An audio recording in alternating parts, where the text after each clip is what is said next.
Jesus, thank you lord. ಕರ್ತ ನೇಮಿಸಿದ ಜಯದ ದಿನ. ಏನೇ ಒಂದು ಸಾರಿ ಕೂಡ 7 ತಿಂಗಳು ದೇವರು ನಮ್ಮನ್ನು ಕೃಪೆಯಾಗಿ ನಡೆಸಿ 8ನೇ ತಿಂಗಳು ಕಾಣುವಂತೆ ದೇವ್ರ ಕೊಟ್ಟ ಕೃಪೆಗಾಗಿ ಸ್ತೋತ್ರ. ಸಂತೋಷ ಸುದ್ದಿ ಇದೆ ನಮಗೆ. 9ನೇ ತಾರೀಕಿಂದ ನಮಗೆ ಲಾಕ್ಡೌನ್ ಇಲ್ಲ, ಚರ್ಚಲ್ಲಿ ಹೋಗಿ ನಾವು ಆರಾಧಿಸ್ಬೋದು ಅಂತ ಸುದ್ದಿ ಸಿಕ್ಕಿದೆ. ಆದಷ್ಟು ನೀವೆಲ್ಲರೂ ಬನ್ನಿ, ನಾವು ಸೇರಿ ದೇವರನ್ನ ಸ್ತುತಿಸೋಣ. ನಾವು ವಿಮೋಚನೆ ಕಾಂಡ 23ನೇ ಅಧ್ಯಾಯದಲ್ಲಿ 25ನೇ ವಾಕ್ಯ. ವಿಮೋಚನೆ ಕಾಂಡ 23:25. ನಿನ್ನ ದೇವರಾದ ಯೆಹೋವನನ್ನು ನೀನು ಆರಾಧಿಸು, ಅವಾಗೇನಾಗ್ತದೆ?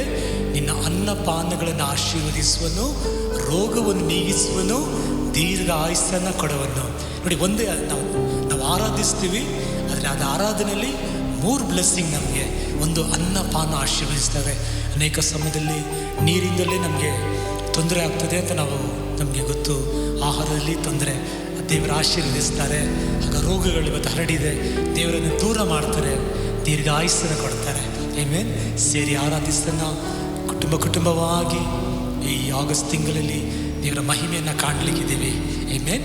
ನಾವು ಆರಾಧನೆ, ಆತ್ಮನೇ ನಾನು ನಿನ್ನಲ್ಲಿ ನೆಲೆಗೊಳ್ಳುವೆನು, ನಾನು ನಿನ್ನನ್ನೇ ಆತುಕೊಂಡೆ ಅಂತ ಆ ಹಾಡನ್ನು ಒಂದು ಸಾರಿ ಒಂದು ಡಾಕ್ಟರ್, ಅವ್ರು ವಿಶ್ವಾಸಿ, ಅವರು ಸಾಧಾರಣ ವಿಶ್ವಾಸಿ ಅವರು. ಆದರೆ ಅವರು ಒಂದು ದಿವಸ ಒಬ್ಬರು ಹಾಸ್ಪಿಟ್ಲಿಗೆ ತೀರೋಗ್ಬಿಟ್ರುವಾಗ ಈ ಡಾಕ್ಟ್ರು ಕೂಡ ಅವ್ರಿಗೂ ಟ್ರೀಟ್ಮೆಂಟ್ ಕೊಡ್ತಾಯಿದ್ರು. ತೀರೋಗ್ಬಿಟ್ರು. ಅವ್ರು ವಾಪಸ್ ಡೆಡ್ ಬಾಡಿ ತಗೊಂಡು ಹೋಗೋಕ್ಕಾಗಿ ಹೇಳ್ಬಿಟ್ಟಿದ್ರು. ಅವ್ರು ಹೇಳುವಾಗ ಅವ್ರಿಗೆ ಅವ್ರ ಆಫೀಸಲ್ಲಿ ಬಂದು ಕೂತ್ಕೊಂಡಿರುವಾಗ ಆತ್ಮ ಹೇಳಿದ್ರಂತೆ, ಪವಿತ್ರ ಆತ್ಮನ ಹೇಳಿದ್ರಂತೆ, ನೀನು ಹೋಗಿ ಪ್ರಾರ್ಥನೆ ಮಾಡು. ಅವ್ರು ಹೇಳಿದ್ರಂತೆ, ದೇವರೇ ಅವ್ರು ಸತ್ತೋಗಿದ್ದಾರೆ, ಅವರು ನಾವೇ ಇಷ್ಟು ಸಮಯ ಇಷ್ಟೆಲ್ಲ ಮಾಡಿದ್ದೀವೋ, ಅದಿಲ್ಲದೆ ನನಗೆ ಸತ್ತೋಗಿರೋರಿಗೆ ಪ್ರಾರ್ಥನೆ ಮಾಡೋಕ್ಕಲ್ಲ ನನಗೆ ಗೊತ್ತಿಲ್ಲ, ಸಾಧನ ನನ್ನ ವಿಶ್ವಾಸಿ. ಆದರೆ ಆತ್ಮ ಹೇಳಿದ್ರು, ನೀನು ಹೋಗಿ ಪ್ರಾರ್ಥನೆ ಮಾಡು, ನಾನು ಸೌಖ್ಯ ಕೊಡ್ತೀನಿ ಅಂತ. ಸರಿ, ಆ ನರ್ಸ್ಗೆ ಕರ್ಕೊಂಡು ಬಾ, ನಾವು ಒಂದ್ಸಲಿ ಪ್ರೇಯರ್ ಮಾಡೋಣ ಅಂತ ಹೇಳುವಾಗ ಆ ನರ್ಸ್ ಹೇಳಿದ್ರಂತೆ, ಡಾಕ್ಟರ್ ಅಷ್ಟೊತ್ತು ನಾವೇ ಎಲ್ಲ ಟ್ರೀಟ್ಮೆಂಟ್ ಮಾಡಿ ಅವ್ನು ಸತ್ತೋಗಿಂದ ಗೊತ್ತಿದೆ, ಈಗ ಹೋಗಿ ಏನು ಪ್ರಾರ್ಥನೆ ಮಾಡೋದು? ಅವ್ರು ಹೇಳಿದ್ರೆ, ಇಲ್ಲ ನೀನು ಬಾ ಅಂತ. ನೋಡಿ, ಅವರ ಆತ್ಮನ ಶಬ್ದಕ್ಕೆ ಕಿವಿ ಕೊಟ್ಟರು ಅವರು. ಈಗ ಹೋಗಿ ಸಿಂಪಲ್ ಪ್ರಾರ್ಥನೆ ಮಾಡಿದ್ರಂತೆ, ದೇವರೇ ಸಹೋದರನಿಗೆ ಜೀವ ಉಂಟಾಗಲಿ ನಾನು ಆಶೀರ್ವದಿಸುವಂತ ಪ್ರಾರ್ಥನೆ ಮಾಡಿ ನರ್ಸ್ಗೆ ಹೇಳಿದಂತೆ ಅವನ್ನ ಹಿಡಿದು ಒಂದ್ಸಲಿ ಅಲ್ಲಾಡಿಸಂದಿರುತ್ತೆ. ನರ್ಸು ಸೆತ್ತೋಗಿರೋ ಶವಕ್ಕೆ, ಏನು ಡಾಕ್ಟರ್ ನೀವಂತ ನಕ್ಕೊಂಡೆ. ಅವರು ಅಲ್ಲಾಡಿಸಿದ ತಕ್ಷಣ ಕಣ್ತಿರದ ಅಂತ ಅಲ್ಲಲ್ಲೂಯ್ಯ, ಅವ್ನು ಕಣ್ತಿರದ, ಅವ್ನು ಜೀವವಾಗಿ ಇದ್ದ. ಅವಾಗ ಡಾಕ್ಟರ್ ಹೇಳ್ತಾರೆ, ಒಂದು ವೇಳೆ ನಾನು ಆ ಆತ್ಮನ ಮಾತನ್ನು ಕೇಳಿದು ಹೋಗಿದ್ದಿದ್ರೆ ಆ ವ್ಯಕ್ತಿ ಅವನೇನಾಗ್ತಾಯಿದ್ದ, ಅವನು ರಕ್ಷಣೆ ಹೊಂದದೇ ಇದ್ದ, ರಕ್ಷಣೆ ಹೊಂದದೆ ನರ್ಕಕ್ಕೆ ಹೋಗ್ತಾ ಇದ್ದ. ಆದರೆ ಅವನಿಗೆ ಜೀವ ಕೊಟ್ಟ ಮೇಲೆ ಅವನು ಯೇಸುವನ್ನು ಅಂಗೀಕರಿಸಿ ಅವನ ರಕ್ಷಣೆ ಹೊಂದ. ನೋಡಿ, ನಾಳೆ ಪರಲೋಕಕ್ಕೆ ಹೋಗ್ಲಿಕ್ಕೆ ಸಾಧ್ಯ.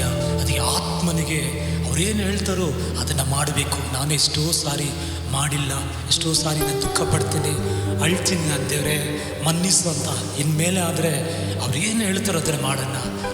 ಜೀವಿತಗಳಿಗೆ ಆಶೀರ್ವಾದವಾಗಿರ್ತೀವಿ. ಆಮೆನ್. ಆರಾಧನೆಗೆ ಹೋಗೋಕ್ಕೆ ಮುಂಚೆ ರಾಜ ನಮಗಾಗಿ ಪ್ರಾರ್ಥನೆ ಮಾಡ್ತಾರೆ. ಸ್ತೋತ್ರ ಕರ್ತನೆ ಅಪ್ಪ, ತಂದೆಯಾದ ದೇವರೇ, ಯೇಸುವಿನ ನಾಮದಲ್ಲಿ ನಿಮ್ಮ ಸಮ್ಮುಖದಲ್ಲಿ ಬರ್ತೇವೆ ಕರ್ತನೆ ಅಪ್ಪ. ನೀನು ಒಳ್ಳೆಯವನು ಕರ್ತನೆ, ನೀನು ಒಳ್ಳೆಯದನ್ನು ಮಾಡುವಾತನೇ ನಿನಗೆ ಸ್ತೋತ್ರ ಕರ್ತನೆ ಅಪ್ಪ. ರಾಜಾದಿರಾಜನೇ ನಿನಗೆ ಸ್ತೋತ್ರ ಕರ್ತನೆ ಅಪ್ಪ. ಈ ದಿನ ನೋಡಿ ಆರಾಧನೆಯಲ್ಲಿ ಕರ್ತನೆ ಅಪ್ಪ, ನಿನ್ನ ಮಹಿಮೆ ಹಸ್ತ ಜೊತೆಯಲ್ಲಿ ಇರುವುದಕ್ಕಾಗಿ ಸ್ತೋತ್ರ ಇರ್ತೇವೆ ಸ್ವಾಮಿ ಅಪ್ಪ. ಜನರು ಎಲ್ಲಿ ಕೂಡಿ ಕರ್ತನೆ ಅಪ್ಪ ಅವರು ಆರಾಧನೆ ಮಾಡ್ತಾ ಇದ್ದಾರೋ ಕರ್ತನೆ ಅಪ್ಪ, ಈ ಆರಾಧನೆಯನ್ನು ನೋಡ್ತಾ ಇರೋ ಪ್ರತಿಯೊಬ್ಬೊಬ್ಬರಲ್ಲೂ ಕರ್ತನೆ ಅಪ್ಪ ನಿನ್ನ ಮಹಿಮೆಯ ಕಾರ್ಯಗಳನ್ನು ನೀನು ಉಂಟು ಮಾಡಿರುವುದಕ್ಕಾಗಿ ಸ್ತೋತ್ರ ಇರ್ತೇವೆ ಸ್ವಾಮಿ. ನಿನ್ನ ಆತ್ಮನ ಚಲನೆ ಅಲ್ಲಿ ಇರುವುದಕ್ಕಾಗಿ ನಾವು ಸ್ತೋತ್ರ ಇರ್ತೇವೆ ಕರ್ತನೆ ಅಪ್ಪ. ನಿನ್ನ ಅದ್ಭುತ ಕಾರ್ಯಗಳು ಕರ್ತನೆ ಅಪ್ಪ ಅಲ್ಲಿ ನಡೀಲಿ ಅಂತ ನಾವು ಪ್ರಾರ್ಥಿಸ್ತೇವೆ ಸ್ವಾಮಿ. ಬಿಡುಗಡೆಗಳು ನಡೀಲಿ ಅಂತ ನಾವು ಪ್ರಾರ್ಥಿಸ್ತೇವೆ ಸ್ವಾಮಿ ಅಪ್ಪ. ಇದು ನೋಡಿ ಆರಾಧನೆ ಕರ್ತನೆ ಅಪ್ಪ ಅನೇಕರಿಗೆ ಕರ್ತನೆ ಒಂದು ಆಶೀರ್ವಾದವಾಗಿರಲಿ ಅಂತ ನಾವು ಪ್ರಾರ್ಥಿಸ್ತೇವೆ ಕರ್ತನೆ ಅಪ್ಪ. ನಿನ್ನ ಮಹಿಮೆಯನ್ನು ಕರ್ತನೆ ಅಪ್ಪ ಈ ದಿನದಲ್ಲಿ ನೀನು ತೋರ್ಪಡಿಸಿರುವುದಕ್ಕಾಗಿ ಸ್ತೋತ್ರ ಇರ್ತೇವೆ ಸ್ವಾಮಿ. ನೀನು ಕರ್ತನೆ ಅಪ್ಪ, ನೀನು ತಾನೇ ಕರ್ತನೆ ಅಪ್ಪ ಈ ದೇಶವನ್ನು ಕರ್ತನೆ ಅಪ್ಪ ನೀನು ರಕ್ಷಿಸುವಾತನಾಗಿದೆಯಾ, ಅದಕ್ಕಾಗಿ ನಿಮಗೆ ಸ್ತೋತ್ರ ಇರ್ತೇವೆ ಸ್ವಾಮಿ ಅಪ್ಪ. ಯೇಸುವಿನ ನಾಮದಲ್ಲಿ ಬೇಡ್ತೇವೆ ನನ್ನ ಜೀವಳ ಕರ್ತನೆ. ಆಮೇಲೆ ನನ್ನ ಜೊತೆ ಹೇಳಿ, ಪ್ರಕಾಶಗೊಳಿಸಯ್ಯ ನಿನ್ನ ಆತ್ಮವನ್ನ ಸುರಿಸಿ. ಆಮೇಲೆ ನೋಡಿ, ಈ ಪರಿಸ್ಥಿತಿಯಲ್ಲೇ ನಾವು ಪ್ರಕಾಶಗೊಳ್ಳಬೇಕು, ಈ ಪರಿಸ್ಥಿತಿಯಲ್ಲೇ ನಾವು ಹೇಳಬೇಕು. ಯಾಕೆ ನಮ್ಮ ಅಗತ್ಯ ಅನೇಕರಿಗಿದೆ. ಆಮೇಲೆ ದೇವರ ಮಕ್ಕಳ ಅಗತ್ಯ ಅನೇಕರಿಗಿರೋದ್ರಿಂದ ಆ ಆತ್ಮನನ್ನು ಸೇರಿ ನಾವು ಹಾಡಿ ಮಹಿಮೆ ನಡೆಸೋಣ. ವೆಲ್ಕಮ್ ಹೋಲಿ ಸ್ಪಿರಿಟ್. ಪರಿಶುದ್ಧಾತ್ಮನೇ, ನಿಮ್ಮನ್ನು ಸ್ವಾಗತ ಮಾಡುತ್ತೀವಿ ದೇವರಪ್ಪ. ಎಲ್ಲಿ ಆತ್ಮ ಉಂಟು ಅಲ್ಲಿ ಬಿಡುಗಡೆ ಉಂಟು ಅಂತ.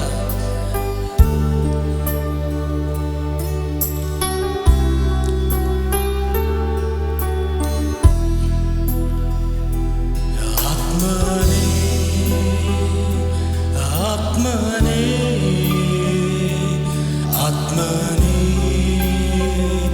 ಆತ್ಮನೇ ಸೇರಿ ಹೇಳೋಣ. ಆತ್ಮನೇ ಆತ್ಮನೇ ಆತ್ಮನೇ ಆತ್ಮನೇ ನಾನಿನ್ನಲ್ಲೇ ನೆಲೆಗೊಳ್ಳುವೆ, ನಾನಿನ್ನನ್ನೇ ಆತುಕೊಂಡೆ, ನಾನಿನ್ನಲ್ಲೇ ನೆಲೆಗೊಳ್ಳುವೆ, ನಾನಿನ್ನನ್ನೇ ಆತುಕೊಂಡೆ. ಆತ್ಮನೇ ಆತ್ಮನೇ ಪರಿಶುದ್ಧಾತ್ಮನೇ ಆತ್ಮನೇ ಆಯಾರಿದ ಜಿಂಕೆಯ ಹಾಗೆ ಆತುರಗೊಳ್ಳುತ್ತದೆ ಹೃದಯ, ಆತುರಗೊಳ್ಳುತ್ತದೆ ಹೃದಯ. ಆಯಾರಿದ ಜಿಂಕೆಯ ಹಾಗೆ ಆತುರಗೊಳ್ಳುತ್ತದೆ ಹೃದಯ, ಆತುರಗೊಳ್ಳುತ್ತದೆ ಹೃದಯ. ಜೀವ ಛಲವಾಗಿ ನೀಗಿಸುವ ದಾಹವ, ಜೀವ ಛಲವಾಗಿ ನೀಗಿಸುವ ದಾಹವ, ಜೀವ ಛಲವಾಗಿ ನೀಗಿಸುವ ದಾಹವ. ಕೈಗಳೆತ್ತಿ ಹಾಡಿ. ಆತ್ಮನೇ ಆತ್ಮನೇ ಆತ್ಮನೇ ಆತ್ಮನೇ ಪರಿಶುದ್ಧಾತ್ಮನೇ ಒಂದೊಂದು ಕುಟುಂಬದ ಮೇಲೆ ಈ ಆಗಸ್ಟ್ ತಿಂಗಳಲ್ಲಿ ನಿನ್ನ ಚಲುವಳಿಕೆ, ನಿನ್ನ ಆಳ್ವಿಕೆ ಇರಲಿ ಸಮ.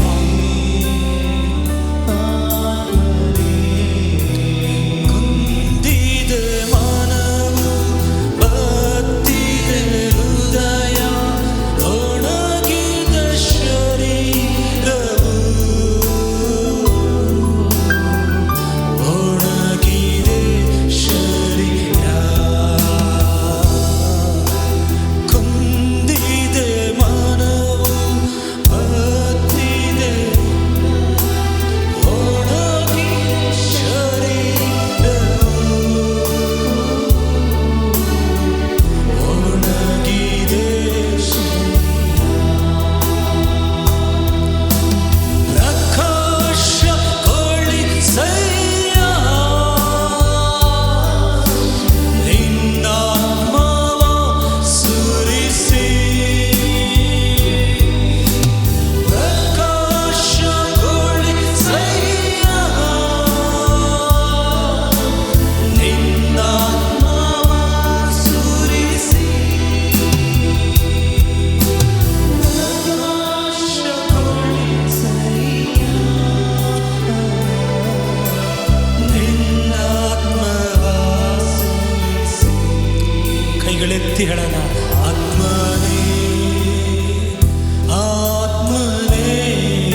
ಪರಿಸ್ಥಿತಿಯಲ್ಲಿ ದೇವರಪ್ಪ ದೇಶ ಹೋಗುವಾಗ ಆತ್ಮನೇ ನೀ ಎಲ್ಲುಂಟು ಅಲ್ಲಿ ಬಿಡುಗಡೆ ಉಂಟು ಅಂತ ನಾವು ನೋಡ್ತೀವಿ, ಅಲ್ಲಿ ಸ್ವಾತಂತ್ರ್ಯ ಉಂಟು ಅಂತ ನಾವು ನೋಡ್ತೀವಿ. ಅನಾರೋಗ್ಯದಲ್ಲಿರೋರು ಸೌಖ್ಯವನ್ನು ಹೊಂದಿಕೊಳ್ಳಲಿದ್ದೇವಪ್ಪ. ದುಃಖಗಳು ಸಂತೋಷವಾಗಲಿ, ಕೊರತೆಗಳು ಹೋಗಲಿ, ಸಮೃದ್ಧಿ ಉಂಟಾಗಲಿ, ಸೋಲುಗಳು ಜಯವಾಗಲಿ ದೇವರಪ್ಪ. ಮುರಿದೋಗಿರುವ ಕುಟುಂಬಗಳು ಒಂದು ಸೇರಲಿದ್ದೇವಪ್ಪ. ನಿನ್ನ ಮಹತ್ವವನ್ನು ಕಾಣಲಿದ್ದೇವರಪ್ಪ. ನಿನ್ನ ಮಹತ್ವವನ್ನು ಕಾಣಲಿ. ನಿನ್ನ ಹಾಗೆ ಮಾಡುವ ಕೃಪೆಗಾಗಿ ಸ್ತೋತ್ರ ಕರ್ತನೆ, ಸ್ತೋತ್ರ ಕರ್ತನೆ. ಆಗಸ್ಟ್ ತಿಂಗಳಲ್ಲಿ ದೇವರು ನಮ್ಮನ್ನು ಉಜ್ಜೀವನಗೊಳಿಸುವ ದೇವರವರು. ಒಂದು ವಾಕ್ಯ ಓದ್ತೀವಿ ನಾವು, ಕೀರ್ತನೆ 147 ಅದರಲ್ಲಿ 12ನೇ ವಾಕ್ಯ ಹೇಳ್ತದೆ, ಯಾವಿಗೆ ಸ್ತೋತ್ರ, ಜಿಯೋನೇ ಯೆರೂಸಲೇಮೇ ಕರ್ತನನ್ನು ಸ್ತುತಿಸು. ಜಿಯೋನ್ ಅಂದರೆ ಸಭೆ. ಆಗ ದೇವರನ್ನ ಸಭೆ ಸ್ತುತಿಸಬೇಕು. ಆಗ ಫಸ್ಟ್ ನಾನು ಹೇಳಿದೆ, ದೇವರನ್ನ ಸ್ತುತಿಸುವಾಗ ಅನ್ನಪಾನಗಳನ್ನು ಆಶೀರ್ವದಿಸ್ತಾರೆ. ಇಲ್ಲಿ ನೋಡಿ 12ನೇ ವಾಕ್ಯದಲ್ಲಿ ನಾವು ಸ್ತುತಿಸುವಾಗ ದೇವರು ಏನು ಮಾಡ್ತಾರಂತೆ, ನಮ್ಮ ಹೆಬ್ಬಾಗಿಲುಗಳನ್ನು ಬಲಪಡಿಸಿ ನಮ್ಮ ಮಕ್ಕಳನ್ನು ಆಶೀರ್ವದಿಸಿ ನಮ್ಮ ಪ್ರಾಂತ್ಯದಲ್ಲಿ ಸೌಭಾಗ್ಯವನ್ನು ಸಮಾಧಾನವನ್ನು ಕೊಟ್ಟು ನಮ್ಮನ್ನು ಒಳ್ಳೆ ಗೋಧಿಯಿಂದ ತೃಪ್ತಿಪಡಿಸುತ್ತಾರೆ. ಆಮೆನ್. ಆಗ ನಾನು ನೀವು ಸ್ತುತಿಸುವಾಗ ಏನಾಗ್ತದೆ, ಮಕ್ಕಳನ್ನು ಆಶೀರ್ವದಿಸ್ತಾರೆ, ನಮ್ಮ ಬಾಗಿಲುಗಳನ್ನು ದೇವರು ಬಲಪಡಿಸುತ್ತಾರೆ. ಹೆಚ್ಚಾಗಿ ನಮ್ಮ ಪ್ರಾಂತ್ಯದಲ್ಲಿ, ಕುಟುಂಬದಲ್ಲಿ, ಸಭೆಯಲ್ಲಿ ಸಮಾಧಾನ ಕೊಟ್ಟು ನಮ್ಮನ್ನು ಒಳ್ಳೆ ಗೋಧಿಯಿಂದ, ವಾಕ್ಯದಿಂದ, ಆಹಾರದಿಂದ ತೃಪ್ತಿಪಡಿಸುತ್ತಾರೆ. ಆಮೆನ್.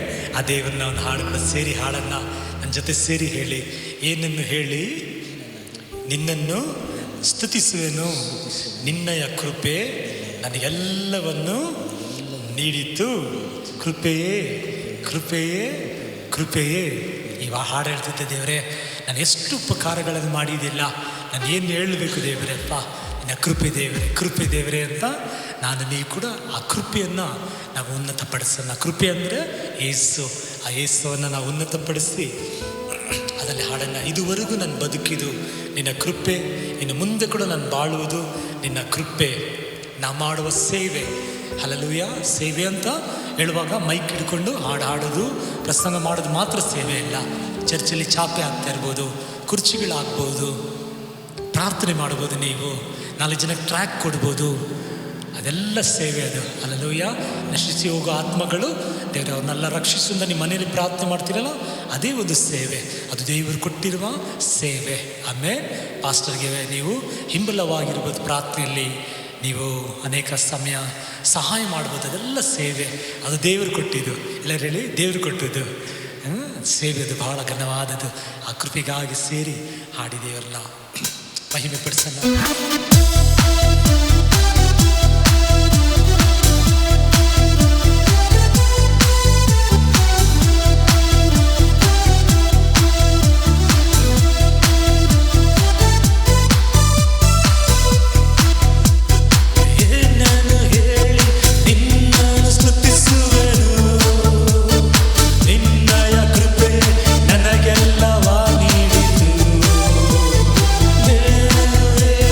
ನಿನ್ನ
ಜೀಸಸ್ ಅಪ್ಪ.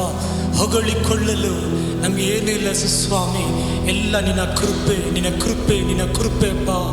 ಹನ್ನೆರಡು ಹೇಳಿದ ಹಾಗೆ ದೇವರಪ್ಪ, ನನ್ನ ಆತ್ಮ ದೇವರಲ್ಲಿ ಹಿಗ್ಗುತ್ತದೆ ಅಂತ ದೇವರಪ್ಪ. ಇವತ್ತು ನಾವು ಹಿಗ್ಗುವಂತೆ, ನಾವು ಸಂತೋಷಿಸುವಂತೆ ದೇವರ ನಿಮಗೆ ಒಂದೇ ಒಂದು ಕಾರಣ, ನಿನ್ನ ಕೃಪೆ ದೇವರಪ್ಪ. ನಿನ್ನ ಕೃಪೆ ನಮ್ಮನ್ನು ರಕ್ಷಿಸಿತ್ತು. ನಿನ್ನ ಕೃಪೆ ನಮ್ಮ 7 ತಿಂಗಳು ನಡೆಸಿ ಈ ಆಗಸ್ಟ್ ತಿಂಗಳಲ್ಲಿ ಕೂಡ ನಿಮ್ಮ ಕೃಪೆಯನ್ನೇ ನಾವು ಆತುಕೊಳ್ಳುತ್ತೇವೆ ದೇವರಪ್ಪ. ನಿಮ್ಮ ಕೃಪೆಗೆ ನಾವು ಶರಣಾಗುತ್ತೇವೆ ದೇವರಪ್ಪ. ನಿನ್ನ ಕೃಪೆ ನಮ್ಮನ್ನು ನಡೆಸುವುದಕ್ಕಾಗಿ ಸ್ತೋತ್ರ ಕರ್ತನೆ ಅಪ್ಪ, ಸ್ತೋತ್ರ ಕರ್ತನೆ. ಯಾವಾಗಲೂ ನಿಮ್ಮ ಬಾಯಲ್ಲಿ ಕೃಪೆ ಕೃಪೆ ಕೃಪೆ ಅಂತ ಹೇಳಿ, ಅಂದರೆ ಕೃಪೆ ಅಂದರೆ ಯೇಸು ಸ್ವಾಮಿಯೇ ನಮ್ಮ ಕೃಪೆ. ಒಂದು ಸಾರಿ ಕೂಡ ಪೌಲ್ ತುಂಬ ಬಲಹೀನವಾಗಿರುವಾಗ ದೇವರ ಹತ್ರ ಹೋಗಿ ಪ್ರಾರ್ಥನೆ ಮಾಡುವಾಗ ದೇವರು ಹೇಳಿದರು, ನನ್ನ ಕೃಪೆ ನಿನಗೆ ಸಾಕು, ನಿನ್ನ ಬಲಹೀನೆಯಲ್ಲಿ ನನ್ನ ಕೃಪೆ ಪೂರ್ಣವಾಗಿರ್ತದೆ. ಇವತ್ತು ಕೂಡ ಈ ಆರಾಧನೆಯಲ್ಲಿ ಭಾಗವಹಿಸ್ತಾ ಇರೋದು ಬಲಹೀನವಾಗಿದ್ದೀರಾ, ಭಯಪಡಬೇಡಿ. ದೇವರ ಕೃಪೆ ನಿಮಗೆ ಪೂರ್ಣ ಬಲವಾಗಿದ್ದು ಇದರಿಂದ ಆಚೆ ಬರಲಿಕ್ಕೆ ದೇವರು ಸಹಾಯ ಮಾಡ್ತದೆ. ಆಮೇಲೆ ಯಾವುದೇ ಶಕ್ತಿ, ಯಾವುದೇ ರೋಗ ನಮ್ಮನ್ನು ಮುಳುಗಿಸೋದಿಲ್ಲ. ಯಾಕೆಂದರೆ ಜೀವದ ಅಧಿಪತಿ ನಮ್ಮ ಜೊತೆ ಇದ್ದಾರೆ. ಆಮೇಲೆ ಒಂದು ಹಾಡನ್ನು ಹಾಡಲಿಕ್ಕಿದ್ದೀವಿ. ಈ ವಾಕ್ಯ ಹೇಳ್ತದೆ, ನಿಮ್ಮನ್ನು ನೋಡಿ, ನನ್ನನ್ನೆಲ್ಲ ನಿಮ್ಮನ್ನು, ನಾವು ನನ್ನ ಕೂಡ ಸೇರಿಸಿ ಈ ಹಾಡು ಹೇಳ್ತದೆ, ಮಗನೇ ಮಗಳೇ, ನೀ ಬೆಟ್ಟದ ಮೇಲಿರುವ ಪಟ್ಟಣ ನೀ ಮರೆಯಾಗಿ ಬಾಳಬೇಡ, ಇದು ಮರೆಯಾಗಿರುವ ಕಾಲವೆಲ್ಲ ನೀನು ಏಳು ಪ್ರಕಾಶಿಸು. ನೋಡಿ ಆ ವಾಕ್ಯ ಹೇಳ್ತದೆ, ಇವತ್ತು ನಾನು ನೀವು ಇದು ಮರೆಯಾಗಿರುವ ಕಾಲವೆಲ್ಲ, ಈ ಪರಿಸ್ಥಿತಿಯಲ್ಲಿ ನಾವು ಎದ್ದು ಪ್ರಕಾಶಿಸುವ ಒಂದು ಸಮಯ ಇದು. ಆ ವಾಕ್ಯ ಹೇಳ್ತದೆ, ಲೋಕಕ್ಕೆ ಬೆಳಕನ್ನು ನೀಡಲು ದೇವರು ನಿನ್ನನ್ನು ಕರೆದಿರುವನ್ನು, ಲೋಕಕ್ಕೆ ಸಾಕ್ಷಿಯಾಗಿ ಜೀವಿಸಲು ದೇವರು ನಿನ್ನನ್ನು ಕರೆದವನು ಅಂತ ವಾಕ್ಯ ಹೇಳ್ತದೆ. ಇದು ನಾನು ನೀವು ಲೋಕಕ್ಕೆ ಬೆಳಕಾಗಿಟ್ಟಿದ್ದಾರೆ. ಲೋಕಕ್ಕೆ ನಮ್ಮನ್ನು ದೇವರು ಉಪ್ಪಾಗಿಟ್ಟಿದ್ದಾರೆ. ನೋಡಿ ದೇವರ ವಾಕ್ಯ ಹೇಳ್ತದೆ, ಅಪೊಸ್ತಲ 1ನೇ ಅಧ್ಯಾಯದಲ್ಲಿ 8ನೇ ವಾಕ್ಯ, ನಿಮ್ಮ ಮೇಲೆ ಬಲ ಬರುವಾಗ ನೀವು ಸಾಕ್ಷಿಗಳಾಗಿ ಇರಿ ಅಂತ ಹೇಳಿಲ್ಲ, ಸಾಕ್ಷಿಗಳಾಗಿ ಇರ್ತೀರಾ ಅಂತ ವಾಕ್ಯ ಹೇಳ್ತಿದೆ. ಅಪೊಸ್ತಲ 1ನೇ ಅಧ್ಯಾಯದಲ್ಲಿ 8ನೇ ವಾಕ್ಯ, ಉಂಗ ಮೇಲೆ ಪರಿಶುದ್ಧ ಆವಿಯಾನவர் வர முதல்ல நீங்க சாட்சியாக இருப்பீர்கள், ಸಾಕ್ಷಿಯ ಇರುಗಳು ಸೊಲ್ಲ ಇಲ್ಲ. ಆ ಬಲ ಬಂದ್ಬಿಟ್ರೆ ಸಾಕು ನಮ್ಮ ಮೇಲೆ. ದೇವರ ಅಭಿಷೇಕ ಬಂದಿದ ತಕ್ಷಣ ನಾವು ಸಾಕ್ಷಿಗಳಾಗಿರ್ತೀವಿ. ನಾನು ನಂಬ್ತೀನಿ. ಈ ಹಾಡನ್ನು ಹಾಡುವಾಗಲೇ ಒಂದು ಸಾರಿ ಕೂಡ ದೇವರ ಬಲ್ಲ, ದೇವರ ಅಭಿಷೇಕ ನಿಮ್ಮ ಮೇಲೆ ಇಳಿದು ಬರಲಿ. ಒಂದು ಹಾಡಿನ ಚರಣ ಹೇಳ್ತದೆ, ಪಾತಾಳ ಕೊಳ್ಳೆ ಹೊಡೆದು ಪರಲೋಕ ತುಂಬಿಸಲು ಬೀಗದ ಕೀಯನ್ನು ನನಗೆ ದೇವರು ಕೊಟ್ಟಿದ್ದಾರೆ ಅಂತ. ಅದರ ಅಧಿಕಾರ ನಿಮಗೆ ದೇವರು ಕೊಟ್ಟಿದ್ದಾರೆ. ಅಧಿಕಾರವನ್ನು ನೀವು ಉಪಯೋಗಿಸುವಾಗ ಅನೇಕ ಆತ್ಮಗಳನ್ನು ನೀವು ಗೆಲ್ಲಲಿಕ್ಕೆ ಸಾಧ್ಯ. ಆಮೇಲೆ ಪಕ್ಕದ ಕೈ ಕೊಟ್ಟು ಹೇಳಿ, ನಿಮ್ಮ ಬೆಟ್ಟದ ಮೇಲಿರುವ ಪಟ್ಟಣ ಮರೆಯಾಗಿರಬೇಡಿ, ಎದ್ದು ಪ್ರಕಾಶಿಸ್ರಿ. ನೀವು ಎದ್ದು ಪ್ರಕಾಶಿಸ್ರಿ. ಆಮೇಲೆ ನೋಡ್ತಾ ಇರುವ ಟಿವಿಲಿ ನೋಡ್ತಾ ಇರುವ ನೀವು ಪ್ರಕಾಶಿಸುವ ಸಮಯ. ಆಗಲ್ಲ ಪಾಸ್ಟರ್, ನಡೆಯಲ್ಲ ಪಾಸ್ಟರ್, ಹಂಗೆ ಇದಂಗಾಗ್ತದೆ ಅದಂಗಾಗ್ತದೆ, ಪರಿಸ್ಥಿತಿ ಇದೆಲ್ಲ ದೂರ ಆಗಬೇಕು. ನಮಗೆ ದೇವರು ಇದರ ಜೊತೆ, ನಮ್ಮ ದೇವರು ನಡೆಸುವರಾಗಿರ್ತಾರೆ. ಕೀರ್ತನೆ 148 13ನೇ ವಾಕ್ಯ ಹೇಳ್ತದೆ, ನನ್ನ ನಾಮ ನಿಮಿತ್ತವಾಗಿ ಆತನ ಕೊಂಬು ಎತ್ತಲ್ಪಡುತ್ತದೆ. ಆಮೇಲೆ ಯೇಸುವಿನ ನಾಮ ನಮ್ಮನ್ನು ಉನ್ನತಪಡಿಸೋದು, ಬೇರೆ ಯಾವುದಲ್ಲ. ಅದರಿಂದ ನಾವು ಎದ್ದು ಪ್ರಕಾಶಿಸೋಣ. ಆಮೇಲೆ ಈ ಹಾಡನ್ನು ಹಾಡುವಾಗಲೇ ದೇವರು ನಮ್ಮನ್ನೊಬ್ಬರನ್ನ ಕೂಡ ಒಂದು ಸಾರಿ ಕೂಡ ಬಲಪಡಿಸಲಿ, ಅಭಿಷೇಕಿಸಲಿ ಅಂತ ಆಸೆ ಪಡ್ತೀನಿ ನಾನು. ಸೇರಿ ಹಾಡನ್ನು, ಈ ಬೆಟ್ಟದ ಮೇಲಿರೋ ಪಟ್ಟಣ. ಚೆನ್ನಾಗಿ ಕೈಗಳು ಚಪ್ಪಳ ಹಾಕಿ ಸಂತೋಷವಾಗಿ ಆರಾಧಿಸಿ. ಬರವಾರದ ಚರ್ಚಲ್ಲಿ ಆರಾಧಿಸ್ತೀವಿ ನಾವು, ಈ ವಾರ ಮನೆಯಲ್ಲಿ ಆರಾಧಿಸಿ.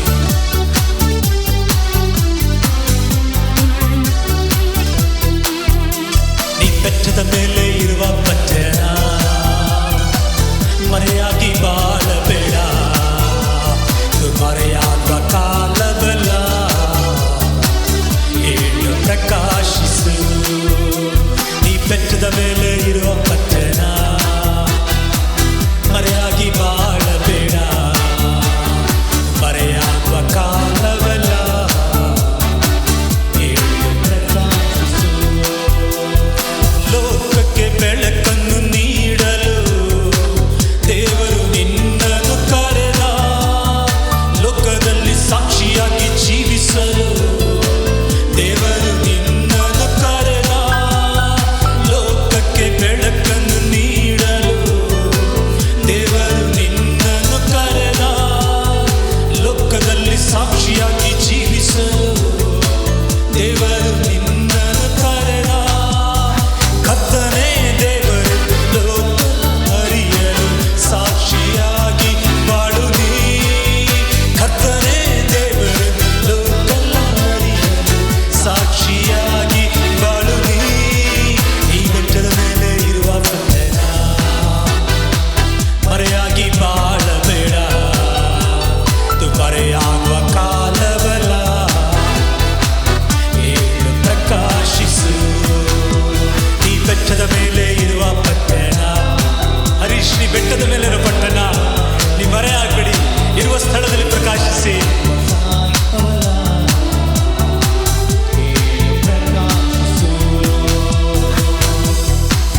ಪ್ರಕಾಶಿಸು. ಪರಶಂದನ ಲಬರಶಂದನ ಲಿಮಿನ ರಖಬಂಧುರು ಶೀದರ ಲಿಥರಬರ. ಪರಿಶುದ್ಧಾತ್ಮನೇ, ಒಂದು ದೇವರ ಬಲ್ಲ ದೇವರಪ್ಪ, ಒಂದು ಅಭಿಷೇಕ ದೇವರಪ್ಪ, ಕುಂದು ಹೋಗಿರೋ ಮನಸ್ಸುಗಳನ್ನು ಧೈರ್ಯಪಡಿಸು ದೇವರೇ. ಮಗನೇ, ನಿನಗೆ ಕರ್ತನು ಭಯದ ಆತ್ಮ ಕೊಡಲಿಲ್ಲ, ದೇವರು ನಿನಗೆ ಧೈರ್ಯದ ಆತ್ಮ ಕೊಟ್ಟಿದ್ದಾರೆ, ಬಲ್ಲ ಶಿಕ್ಷಣ ಆತ್ಮ ಕೊಟ್ಟಿರೋದ್ರಿಂದ ದೇವರು ನಿನ್ನ ಸಂಗಡ ಇದ್ದಾರೆ. ನೀನು ಎದ್ದು ಪ್ರಕಾಶಿಸಬೇಕು, ಅದೇ ದೇವರ ಚಿತ್ತವಾಗಿದೆ. ಕೆಲಸ ಬಹಳವಾಗಿದೆ, ಇವತ್ತು ಆಳುಗಳ ಕೊರತೆ ಇದೆ. ಎಷ್ಟು ಜನ ಈ ಆರಾಧನೆಯಲ್ಲಿ ನಿಮ್ಮನ್ನು ಸಮರ್ಪಿಸಲಿಕ್ಕೆ ಇಷ್ಟಪಡ್ತೀರಾ? ಇವತ್ತು ನೀವು ಸಮರ್ಪಿಸುವುದಾಗಿದ್ದರೆ ಆ ದೇವರು ತನ್ನ ಮಹಿಮೆಯಿಂದ ಜ್ಞಾನಿಗಳನ್ನು ನಾಚಿಕೆಪಡಿಸುವುದಕ್ಕೆ, ಬುದ್ಧಿಹೀನರನ್ನು ಆರಿಸಿಕೊಂಡ ದೇವರು ಬಲಿಷ್ಠರನ್ನು ನಾಚಿಕೆಪಡಿಸುವುದಕ್ಕೆ, ಬಲಹೀನಗಳನ್ನು ಆರಿಸಿಕೊಂಡ ದೇವರು ಆ ಕಣ್ಣುಗಳು ಇವತ್ತು ನಿನ್ನ ಮೇಲೆ ಕಾಣುವುದಾಗಿದೆ. ಒಂದು ವೇಳೆ ನೀನು ಇವತ್ತು ಸಮರ್ಪಿಸುವುದಾಗಿದ್ದರೆ ಅನೇಕ ಆತ್ಮಗಳನ್ನು ತನ್ನ ರಾಜ್ಯವನ್ನು ಕಟ್ಟಲು ನಿನ್ನ ದೇವರು ಬಲವಾಗಿ ಉಪಯೋಗಿಸಲಿಕ್ಕೆ ಸಿದ್ಧವಾಗಿದ್ದಾರೆ. ಈಶ್ವರ ತಮ್ಮನ್ನು ಸಮರ್ಪಿಸುತ್ತಾ ಇದ್ದೀರಾ? ನಿಮ್ಮನ್ನು ಸಮರ್ಪಿಸುವಾಗ ದೇವರದನ್ನು ಮಾಡುವರಾಗಿದ್ದಾರೆ. Hallelujah. Thank you lord, thank you Jesus, thank you lord, thank you, thank you, thank you, thank you Jesus, thank you lord. ತಂದೆಯ ದೇವರೇ, ಒಂದೊಂದು ಯೌವನಸ್ಥರನ್ನು, ಒಂದೊಂದು ಯೌವನ ಹೆಣ್ಣು ಮಕ್ಕಳನ್ನು ದೇವರಪ್ಪ ನಿಮ್ಮ ಕರಗಳಲ್ಲಿ ಅರ್ಪಿಸುತ್ತೇನೆ ದೇವರಪ್ಪ. ಮೊಬೈಲ್ಗಳಲ್ಲಾಗಲಿ ಬೇರೆ ಬೇಡದ ಕಾರ್ಯಗಳಲ್ಲಿ ಇರೋ ಸಮಯವನ್ನು ಕಳೀತಾ ಇದ್ದರೆ ದೇವರೇ, ಅವರಿಗೆ ಗೊತ್ತಿಲ್ಲದ ಹಾಗೆ ಆ ಸಮಯವನ್ನು ಸೈತಾನ ಕದಿಯೋದಾಗಿದ್ದರೆ ಇವತ್ತು ದೇವರು ನಿನ್ನ ಜ್ಞಾನದಿಂದ ತುಂಬಿಸು ದೇವರಪ್ಪ. ಅದರಿಂದ ಹೊರಗೆ ಬಂದು ದೇವರಿಗಾಗಿ ಸಾಕ್ಷಿಯಾಗಿ ನಿಲ್ಲುವಂತೆ ದೇವರಪ್ಪ. ದೇವರನ್ನು ಹಾಗೆ ದೇವರಪ್ಪ ಎದ್ದು ಪ್ರಕಾಶಿಸಲಿ ದೇವರಪ್ಪ. ಫಿಲಿಪ್ಪಿನ ಹಾಗೆ ಪಟ್ಟಣಗಳಲ್ಲಿ ದೇವರಪ್ಪ ಸಂತೋಷ, ಸಮಾರ್ಯದಲ್ಲಿ ಸಂತೋಷ ಇತ್ತು ಅಂತ ಒಂದು ಯೌವನಸ್ಥರ ಮುಖಾಂತರ, ಸಹೋದರಿಗಳ ಮುಖಾಂತರ ಪಟ್ಟಣಗಳು ಸಂತೋಷಿಸಲಿ Devarappa. I bless them lord. ನಾನು ಅನುಗ್ರಹಿಸುತ್ತೇನೆ ಆರಾಧನೆಯಲ್ಲಿ ದೇವರಪ್ಪ, ಅನುಗ್ರಹಿಸುತ್ತೇನೆ ದೇವರಪ್ಪ. ಪರಲೋಕದಲ್ಲಿ ಅನುಗ್ರಹಿಸಿದ್ದಕ್ಕಾಗಿ ಸ್ತೋತ್ರ ದೇವರಪ್ಪ. ಒಂದು ಹಾಡು ಕೂಡ ಸೇರಿ ಹಾಡನ್ನು ನಾವು ಆಮೆನ್. ನಾನು ನಂಬುತ್ತೇನೆ ಈ ಆಗಸ್ಟ್ ತಿಂಗಳಲ್ಲಿ ಸ್ಪೆಷಲ್ ಆಗಿ ದೇವ ನಮ್ಮನ್ನು ಆಶೀರ್ವದಿಸಿದ್ದಾರೆ. ಪರಿಶುದ್ಧನೇ ನನ್ನ ಯೇಸು ದೇವ, ನೀನಿಲ್ಲದೆ ನಾನೇನಿಲ್ಲ ದೇವರೇ. ನನ್ನ ಹಾಡುವುದನ್ನ ನನಗೆ ಸೋಲಿಲ್ಲ, ನಾನು ಸ್ತುತಿಸುವಾಗ ನನಗೆ ಕೊರತೆ ಇಲ್ಲ. ಆಮೆನ್. ಹಾಡುವವರಿಗೆ ಸೋಲಿರೋದಿಲ್ಲ, ಹಾಡುವವರಿಗೆ ಕೊರತೆ ಇರೋದಿಲ್ಲ. ನೋಡಿ, ದೇವರ ವಾಕ್ಯ ಹೇಳ್ತಿದೆ, ದಾವೀದನನ್ನು ತನ್ನ ಸಹೋದರಗಳ ಮಧ್ಯದಲ್ಲಿ ದೇವರ ಅಭಿಷೇಕ ಮಾಡಿದರಂತೆ. ಯಾಕೆ? ತನ್ನ ಸಹೋದರರು ಅವನು ರಿಜೆಕ್ಟ್ ಮಾಡಿದರು, ಅವ್ರ ತಂದೆ ತಾನೇ ಅವನು ರಿಜೆಕ್ಟ್ ಮಾಡಿದರು. ಅದಕ್ಕೆ ಅವ್ರ ತಂದೆ ಮುಂದೆ ಅವರ ಸಹೋದರ ಮಧ್ಯದಲ್ಲಿ ಎಲ್ಲರನ್ನ ಎದ್ದು ನಿಲ್ಲಿಸಿ ದೇವರ ಅಭಿಷೇಕಿಸಿದರು. ಯಾಕೆ? ದಾವೀದು ದೇವರನ್ನ ಆರಾಧಿಸುವನಾಗಿದ್ದರು. ಆಮೇಲೆ ಹಾಗೆ ನೀವು ದೇವರನ್ನ ಆರಾಧಿಸುವಾಗ, ದೇವರನ್ನು ಸ್ತುತಿಸುವಾಗ, ಎಲ್ಲಿ ನಿಮ್ಮನ್ನು ಹೀನವಾಗಿ ನೋಡಿದರು, ಎಲ್ಲಿ ನಿಮ್ಮ ತಳ್ಳಿದ್ರು, ಕೈ ಬಿಟ್ಟರು, ಅಂಥ ಸ್ಥಳದಲ್ಲಿ ಮಧ್ಯದಲ್ಲಿ ದೇವರ ಅಭಿಷೇಕ ಮಾಡಿ ತೋರಿಸುವರಾಗಿರ್ತಾರೆ. ಏನೇ ಈ ಹಾಡನ್ನು ಹಾಡುವಾಗ ಕೆಲವರ ದೇವರ ಅಭಿಷೇಕ ಮಾಡಲಿ ತನ್ನ ಸೇವೆಗೆ. ಆಮೆನ್. ಪರಿಶುದ್ಧನೇ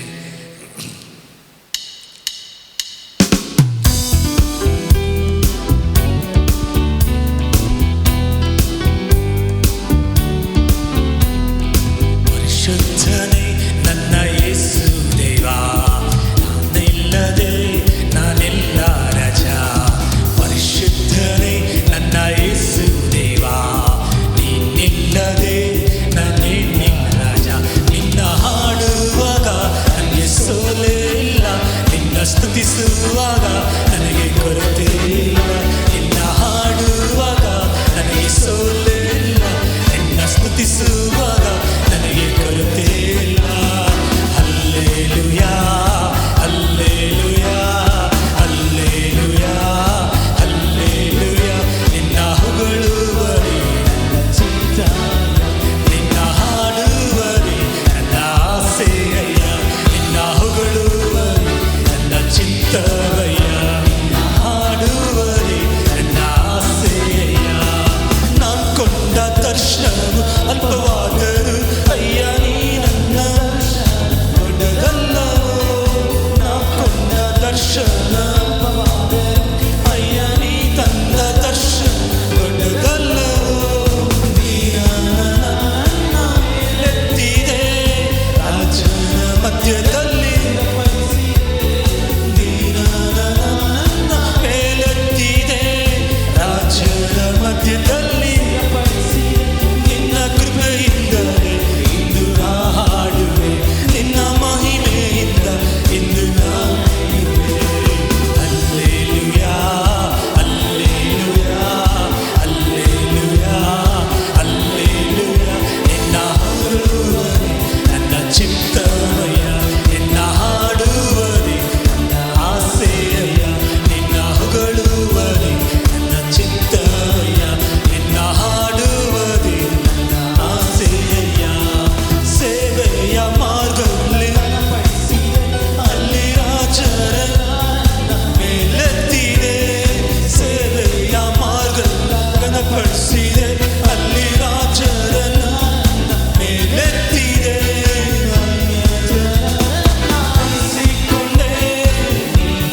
ಯೇಸು ಸ್ವಾಮಿ.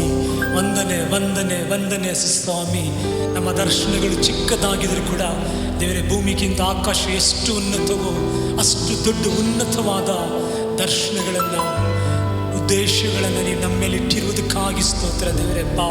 ಇರಮಿ 29 ಹೇಳುವ ಹಾಗೆ, ನಿನ್ನ ಮೇಲೆ ನನಗೊಂದು ಆಲೋಚನೆ ಇದೆ, ಅದು ಹಿತದ ಇಲ್ಲ ಹಿತದ ಆಲೋಚನೆ ಅಂತ ದೇವರು ನಮ್ಮ ಮೇಲೆ ಇಟ್ಟಿರುವ ಆಲೋಚನೆಗಾಗಿ ಸ್ತೋತ್ರ. ನಂಬಿದವರು ಒಂದು ವೇಳೆ ನಮ್ಮ ಕೈ ಬಿಟ್ಟರು, ನಮ್ಮನ್ನು ಕಾಪಾಡುವ ದೇವರು ನೀವು ನಮ್ಮ ಜೊತೆ ಇರುವುದಕ್ಕಾಗಿ ನಾವು ವಂದನೆ ಮಾಡುತ್ತೇವೆ ದೇವರೇ. ಮುನ್ನ ದೇವರೇ ಹಾಡಿದ ಹಾಗೆ ಸೇವಾ ಮಾರ್ಗದಲ್ಲೆಲ್ಲ ದೇವರಪ್ಪ ಘನಪಡಿಸಿ ರಾಜರು ದೇವರಪ್ಪ ಇವತ್ತು ಸೇವೆಗಳಲ್ಲಿ ಹೇಳುವಂತೆ ನೀನು ಕೃಪೆ ಮಾಡಿರುವುದಕ್ಕಾಗಿ ಸ್ತೋತ್ರ.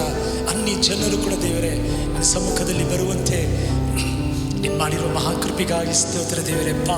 ಥ್ಯಾಂಕ್ ಯು ಜೀಸಸ್ ಅಪ್ಪ. ಒಂದೊಂದು ದೇವರಪ್ಪ ಈ ಆರಾಧನೆ ಭಾಗವಹಿಸಲು ಒಬ್ಬೊಬ್ಬರು ಕೂಡ ನಿನ್ನ ಬಲವಾದ ದೇವರಪ್ಪ, ಯುದ್ಧ ವೀರನ ಕೈಯಲ್ಲಿರುವ ಅಂಬುಗಳ ಹಾಗೆ ಏಸಪ್ಪನ ಕೈಗಳಲ್ಲಿ ಉಪಯೋಗಿಸಲ್ಪಡುವ ದೇವರಪ್ಪ ಅಂಬುಗಳ ಈಟಿಗಳಾಗಿರಲಿ ಅಂತ ಅನುಗ್ರಹಿಸಿ ಪ್ರಾರ್ಥಿಸುತ್ತೇನೆ ದೇವರಪ್ಪ, ಪ್ರಾರ್ಥಿಸುತ್ತೇನೆ ದೇವರಪ್ಪ. ಹಾಗೆ ಕಣ್ಗಳು ಮುಚ್ಚಿರುವಾಗ ಒಂದು ಚರಣ ಕೂಡ, ಪರಿಶುದ್ಧನೇ ಪರಿಶುದ್ಧನೇ ನನ್ನ ನಡೆಸುವಾತನೇ. ಆ ಚರಣಗಳು ಹೇಳಿ, ಪರಿಶುದ್ಧನೇ ಪರಿಶುದ್ಧನೇ ನನ್ನಲ್ಲಿ ವಾಸಿಸಯ್ಯ. ಆತ್ಮಿಕ ಕಣ್ಣುಗಳು ತೆರೆಯ, ಆತ್ಮಿಕ ಕಣ್ಣುಗಳನ್ನು ತೆರಿ, ಪರಲೋಕ ನಾನೀಗ ನೋಡಬೇಕು, ಪರಲೋಕವನ್ನು ನೋಡಬೇಕೆ. ಜನ ಇವತ್ತು ನಿಮ್ಮ ಆತ್ಮಿಕ ಕಣ್ಣುಗಳನ್ನು ತೆರೀಲಿಕ್ಕೆ ಆಸೆ ಪಡ್ತೀರಾ? ಆತ್ಮಿಕ ಕಣ್ಣುಗಳು ತೆರೆಯುವಾಗ ಮಹತ್ವಗಳನ್ನು ನೋಡ್ತೀವಿ. ಗೆಜಿಯ ಎಲಿಷನ ಶಿಶಿನ ಭಯ ಪಡ್ತಾನೆ. ಎಲಿಷ ಹೇಳ್ತಾರೆ, ದೇವರು ಕಣ್ಣು ತೆರೀರಿ ದೇವರಿಂದ. ಕಣ್ಣು ತೆರೆಯುವಾಗ ಅಗ್ನಿ ರಥಗಳನ್ನು ನೋಡಿದ್ರು ಅಂತ ನಾವು ನೋಡ್ತೀವಿ. ನಮ್ಮ ಕಣ್ಣುಗಳು ದೇವರು ತೆರೀಲಿ. ನಮಗಾಗಿ ದೇವರು ವಾಕ್ಯ ಹೇಳ್ತೀವಿ, ಕಣ್ಣು ಕಾಣಲಿಲ್ಲ, ಕಿವಿ ಕೇಳಲಿಲ್ಲ, ಮನಸ್ಸು ಗ್ರಹಿಸೋಕ್ಕಾಗಲಿಲ್ಲ ಅಂತ ಉತ್ತಮವಾದ ಆಶೀರ್ವಾದಗಳನ್ನು ಇಟ್ಟಿದ್ದಾರೆ. ಹೊಂದಿಕೊಳ್ಳುವಂತೆ ದೇವರು ಸಹಾಯ ಮಾಡಲಿ. ಐವೇನ್ ಕಣ್ಗಳು ಮುಚ್ಚಿ ಹಾಗೆ ನಾವು ಸೇರಿ ಧ್ಯಾನವಾಗಿ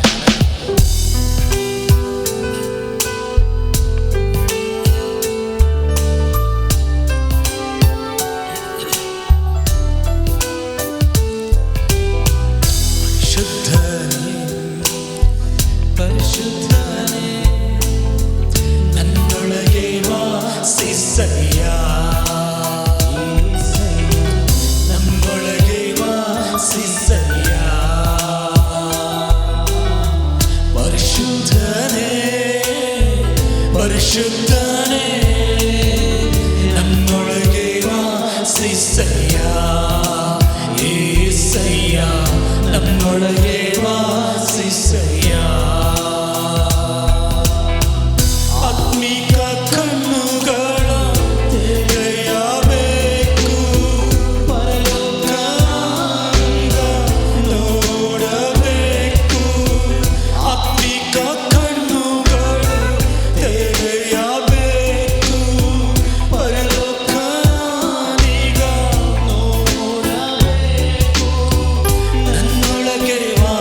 ಅಭಿಷೇಕ ಹೊಂದಲಿ ಕಡೆಯ ಕಾಲದ ಅಭಿಷೇಕ ಸುರಿಯಲಿ ಎಲ್ಲ ಜನರು ಅಭಿಷೇಕ ಹೊಂದಲಿ ನನ್ನೊಳಗೆ ವಾಸಿಸಯ್ಯ ಯೇಸಯ್ಯ ನನ್ನೊಳಗೆ ವಾಸಿಸಯ್ಯ ಎಲ್ಲರೂ ದಾಹದಿಂದ ನನ್ನೊಳಗೆ ವಾಸಿಸಯ್ಯ ಯೇಸಯ್ಯ ನನ್ನೊಳಗೆ ವಾಸಿಸಯ್ಯ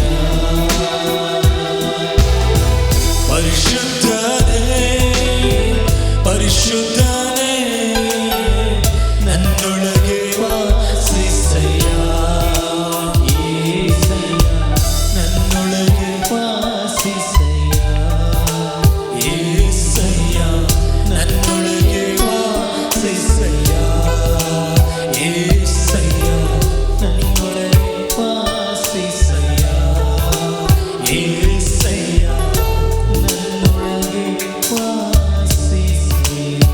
ಎರಡು ಕೈಗಳನ್ನು ಎತ್ತಿ ಹಾಗೆ ಆವಾಗಲೇ ಹಾಡಿದ ನಾವು, ನೀನು ಬೆಟ್ಟದ ಮೇಲಿರುವ ಪಟ್ಟಣ ಮಗನೇ ಮಗಳೇ ನೀನು ಹೇಳು ಪ್ರಕಾಶಿಸು ಅಂತ ಹಾಡಿದ್ರು ನಾವು.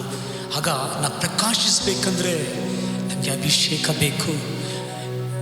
ನನ್ನ ಆಶೀರ್ವಾದವನ್ನು ನಿನ್ನ ಸಂತತಿ ಮೇಲೆ, ನನ್ನ ಆತ್ಮವನ್ನು ನಿನ್ನ ಸಂತಾನ ಮೇಲೆ ಸುರಿಸುತ್ತೇನೆಂದ ದೇವರು ವಾಗ್ದಾನ ಮಾಡಿದ್ದಾರೆ. ಕಡೆ ದಿನಗಳಲ್ಲಿ ಯೌವನಸ್ಥರ ಮೇಲೆ, ಚಿಕ್ಕ ಮಕ್ಕಳ ಮೇಲೆ, ಕೆಲಸಗಾರರು ಎಲ್ಲರ ಮೇಲೆ ನನ್ನ ಆತ್ಮವನ್ನು ಸುರಿಸುತ್ತೇನೆ ಅಂತ ಹೇಳಿದ್ದಾರೆ.